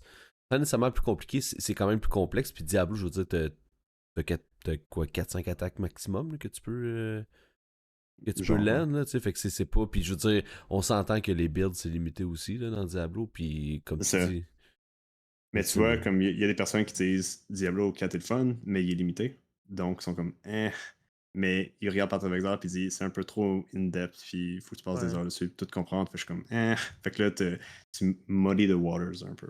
Ça, ouais. c'est important de savoir. Quand tu fais un jeu, souvent, si tu fais un jeu pour la première fois ou c'est ton. Ou tu fais un jeu que tu veux vraiment qu'il y ait une audience précise, mais tu vas faire un jeu qui est niche, dédié à un certain groupe de personnes, puis tu vas pouvoir avoir comme une fanbase loyale, puis après ça, pouvoir expandre là-dessus. Mais quand tu es dans du AAA et puis tu es censé faire un jeu qui vend beaucoup, mais tu dois appeler à beaucoup plus de gens parce que généralement, il y a plus de budget dans le jeu, puis il y a plus d'options dans le jeu, fait qu'il y a plus de chances d'appeler avec un plus gros public. Mais tu dois faire des affaires qui sont pas aussi hardcore. Un exemple de ça aussi, c'est les jeux de From Software, où ce que genre Dark Souls, Ben oui. c'est pas tout le monde qui veut le jouer. Mais c'est c'est parce que tout le monde était hardcore, puis le fanbase est vraiment gros rapidement. Puis après ça, c'est devenu quelque chose d'un peu plus large, puis un peu plus permissif, puis un peu plus accessible, qui était Elden Ring, c'est leur version ultime de ça, qui était un peu plus genre explore ça, c'est le fun, yeah, puis oui, c'est un peu tough, haha, mais genre, c'est pas comme c'est pas vendu comme étant le jeu tough, tu sais. Non, non, puis c'est pas. En effet, là, tu sais, je pense que ce qu'ils ont essayé de faire, tu sais, je pense qu'ils l'ont essayé avec l'itération de Dark Souls 3 de le rendre plus. Ouais, Dark Souls 3 Pas est un très bon permissible, mais exemple. plus accessible. Puis Elden Ring, c'est vraiment le jet ultime là, de tout ça. Là. En effet, puis si tu joues à un jeu comme Dark Souls, c'est pas pareil comme Elden Ring. Là. Tu sais, Dark Souls reste un jeu quand même qui est plus difficile, selon moi, que Elden Ring à plusieurs niveaux là, à cause de ça. Et tu peux aussi voir ce genre de phénomène-là dans un jeu, même s'il change pas, tu peux le voir dans le jeu lui-même. Un exemple, c'est Super Mario 64. Tout le monde aime Super Mario 64, ça pire à tout le monde. Mais là, t'as des speedrunners qui font genre, non, non, je vais passer des heures là-dessus, là, right? Ils vont se donner un challenge précis, puis ils vont jouer le jeu d'une certaine manière en particulier. Puis ça, c'est de connaître son public, puis d'inclure ce genre de trucs-là. Comme, je pense que Céleste le fait, tout ce qui est genre des Ouais. différents modes de Ouais. speedrunning là-dessus, puis de dire non, non, c'est aussi pour vous parce que c'est challenging. Mais si tu veux jouer casual, on peut te donner des retries, des double jumps, des affaires comme ça. Tout à fait. Puis, Absolument. tu sais, je veux dire, développer un jeu avec une pensée pour ça, c'est sûr que ça. Tu sais, on parle de speedrun, là, mais c'est un exemple. Là, mais une pensée à. Oui, il y a le jeu, mais ça peut aller plus loin. Puis ça, c'est pour les die-hard fans, mettons. Tu sais, les personnes qui sont plus spécialisées dans certains trucs. C'est pas tout le temps évident, j'ai l'impression. Non, parce que souvent les jeux vont faire du endgame. Puis c'est là que c'est là que ça explose, là. Où ils ont comme une campagne vraiment cool, tailor-made, vraiment nice. Puis t'arrives au endgame, puis c'est genre, ah ouais, grind Exact. tu 3 dudes par jour, puis tu vas être correct, genre. Là, c'est comme, ok, Ouais, mais exact. c'est pas super intéressant, tu sais. Fait que je pense que c'est très difficile de faire ça. Euh, je reprends Path of Exile parce que je m'y connais un peu. Mais le endgame de Path of Exile, eux autres, c'est comme non, non, t'as des boss qui sont vraiment loin, puis si tu fais de la mécanique assez souvent, tu vas avoir des ressources pour pouvoir t'acheter ça. Fait que eux autres, leur endgame est beaucoup plus intéressant que de juste dire comme ah, viens faire tes daily missions, puis tu fais genre 3 daily missions, puis c'est comme ok, mais j'ai rien gagné de ça, j'ai à peine de niveau, j'ai du loot qui sert à rien. Fait que c'est vraiment une question, même si en commentaire sur papier, c'est intéressant de sort tous tes trucs, puis de dire ah oui, ça fit parce qu'il veut ça, puis le joueur veut ça. En réalité, il faut que tu regardes qu'est-ce que le joueur en pense, puis s'il est intéressé ou non. Tout à fait. Ça, c'est tough. Très tough. T'as-tu. Garder l'intérêt, tu sais, après, puis que ce soit Yeah. comme. Tu sais, parce que tu te fais une campagne de genre, je sais pas, 20 heures, 25 heures. Garder un joueur pendant 25 heures, là, c'est beaucoup de temps, Ouais, là. C'est quand pas tout le même, monde qui ouais, a ouais. 25 heures, là. Ouais. Fait que, mettons, tu fais, ah, je vais faire un JRPG de 80 heures. Puis après 80 heures, ben, là, il y a un endgame de 60 heures. D'où les genre, non, non, je tape, là. C'est passé. Il est mieux Les gars d'être qui sont bon, le capables de pouvoir. endgame. Non, Non, non, c'est il ça. est mieux d'être très bon. T'as-tu. Tu sais, mettons pour toi, là, personnellement, t'aurais-tu des exemples de characters qui sont mal design? Hmm. Le pire, c'est que j'en ai tellement, mais c'est pas des choses que je garde dans ma tête, comme Ce qui est pas une mauvaise readily available. chose. Non, non, pis Yeah. ouais, c'est ça. Je veux dire, ta tête a besoin d'autres C'est ça, de informations. place pour d'autres choses. Non, parce qu'il y a des personnages que je déteste, genre, activement. Mais Mais j'ai tu pas les comme. détestes parce qu'ils veulent qu'ils soient détestés ou tu les détestes parce qu'ils Non, sont non. mal design? Ok, ça va être un hot take. Ok, Ok. vas-y. Ah oui, on aime Oh, ça. ok, j'aime On aime ça. ça, Ah let's non. go. Ok. To be fair, j'ai pas tant joué, ok. J'ai joué comme peut-être à 5 heures, je me suis rendu à la deuxième zone, puis je suis comme, ah, whatever. Mais le protagoniste de Horizon Zero Dawn, mid. Ouh. Très mid. Um, J'aime pas les do-goers qui sont vraiment comme blindly follows everything, puis yay, puis en tout cas, je trouve qu'elle stand out un peu, puis peut-être qu'ils ont fixé ça dans le 2, je sais pas, mais dans le premier, j'étais zéro intéressé par ce personnage-là. Je le déteste pas Intéressant. activement, mais je pense que c'est juste mid. Elle est comme un. Elle est pas intéressante. Aloy. Yeah, Eloy. Aloy. Ouais, de son prénom. Ben, moi, j'ai jamais Ok. accroché à ce jeu-là, fait que je te file un peu, mais je sais pas si c'est à cause de ça, mais c'est peut-être en partie la raison. Moi, j'ai Euh, adoré le premier, mais je comprends que Aloy, c'est pas le personnage. Tu sais, quand tu dis qu'elle est mid, je peux pas être comme contre. Je veux dire ça comme ça. Tu sais, je sais pas. C'est ça. Je vais m'arrêter ma réflexion là. Mais il manque de quoi autour, là. Il manque Définitivement. de. Ouais. Même chose pour genre. Il y a souvent tu sais, c'est pas tous les jeux qui ont tous les personnages à 100%. Fait que c'est souvent plus Hmm. comme. Les personnages est là, Mr. Mark un peu, puis whatever, c'est correct, c'est pas de temps, c'est important que ça. Mais quand c'est un personnage qui est comme core à l'histoire, qui est principal, puis qui est dans ta face, puis que t'es censé comme relate avec ce personnage-là, puis que ça marche juste pas, c'est pas du bon design overall. Toi, mettons, Urgent, t'en aurais-tu un en tête que tu fais comme ah, lui, je trouve que il fit pas dans ce que j'aurais aimé voir ou feel à propos d'un jeu? Un personnage, mettons? Euh, Je vite de lance ça de même, même, là, ouais, mettons. ouais, ouais. Je dirais les personnages des Sims, mais c'est pas tant à cause des personnages. Euh, Juste parce que je suis rendu sur mon rent des Sims depuis une semaine. Mais non, honnêtement, je pourrais pas dire en ce moment. Moi non plus. J'ai rien qui me vient. Je me suis dit peut-être que Ashley tu dans pourrais Resident Evil. m'inspirer. Ashley, ouais, dans Resident Evil. Ashley, en fait, est pas mal designée, c'est juste qu'elle est fucking gossante. Mais surtout dans le vieux Resident Evil, puis c'était clunky un peu là, la mission. Mais dans le remake, c'est excellent, par exemple. Ashley, ça coche, là, je trouve. Il n'y a plus de Leon! Leon! À l'infini, là. Dis sinon la moitié du cast de Mortal Kombat parce qu'ils sont juste kitsch comme jeu. Right.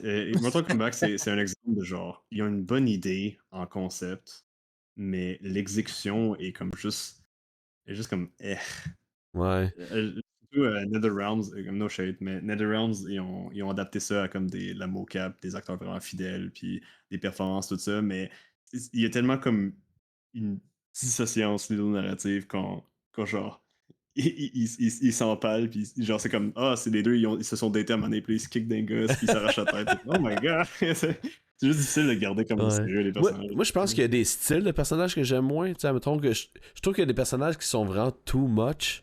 J'aime moins ça. Tu sais, un des meilleurs exemples que j'ai, puis c'est peut-être dans le dernier opus qui a pris trop d'années à faire, puis que ça a été un gros flop quand c'est sorti, parce que j'ai jamais joué au vieux. Mais Duke Nukem, pour moi, je trouve que c'est le genre de personnage qui est genre vraiment too much. Limite que c'est le même. Lequel? Mettons, le dernier remake, qu'ils ont là? fait, là, c'est comment il s'appelait là, celui qui est sorti, ça fait plusieurs années, mais ça a comme pris, je sais pas moi, 15 ans à développer. Là. Je sais ce que tu veux dire. Je pense que c'est parce que ils ont essayé de garder le jokey nature de genre des années Ouais. 90. Mais ça se traduit juste pas vraiment. C'est un peu. C'est cringe quand tu l'adaptes à maintenant. Là. Ouais, c'est J'ai Je ça. vois ce que tu veux dire. je réfléchis depuis tantôt sur des personnages, puis après on switchera, là. Mais mettons là, un jeu que les personnages que je trouvais too much, un peu comme tu viens de dire, de Phoenix Rising, Immortal Phoenix Ouais. Rising. Ok. Ah, ouais. Que tu sais, tout le monde est comme trop over the top ou tu sais, il te donne une quest, puis là, il te passe sur une narration, puis tu sais, puis que les personnages Mhm. sont. Puis même Phoenix comme tel, qui est un peu. Je sais pas, je la trouvais un peu. Ben là ou là, je pense que tu peux choisir le Ouais, sexe, tu là. choisis le sexe. Ouais. Mais un peu générique, là, un peu drabe, là, comme ça. Ou Oui, les puis tu sais, personnages qui essaient d'être trop drôles, tu sais. Ouais, ben c'était dans ce C'est sens-là, les personnages secondaires qui c'est essayaient un, d'être too much, tu sais. c'est un peu comme les conférences de jeux vidéo quand les développeurs essaient d'être trop cringe un peu, là, faire des blagues il y a, bizarres. Il y en a toujours à chaque année, là. Je sais pas il y pourquoi. a encore une fois, c'est toujours une question de public. Tu sais. Ouais, Il ouais, y en a que. Tu définitivement. sais, il y en a par exemple que. Admettons, c'est en dehors des jeux, mais comme les nouveaux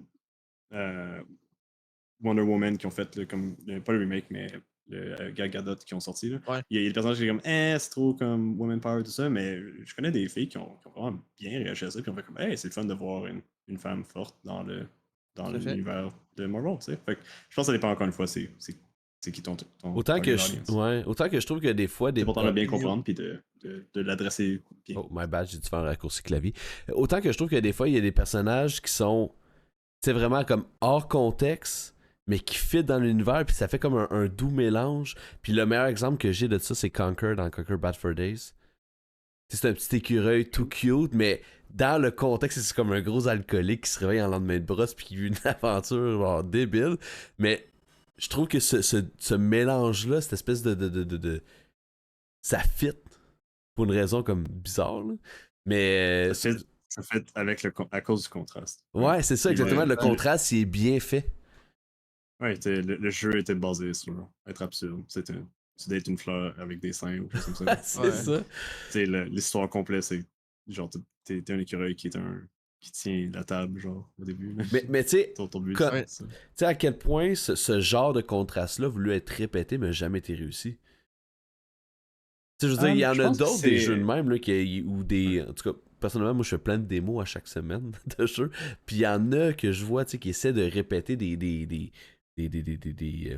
pas des solutions, là, mais en tout cas, ce genre de design-là, ce contraste-là, mais que ça fonctionne vraiment pas, là. Je pense que c'est une question de bien comprendre Ouais. c'est qui ton public cible, encore une fois. Parce que Mhm.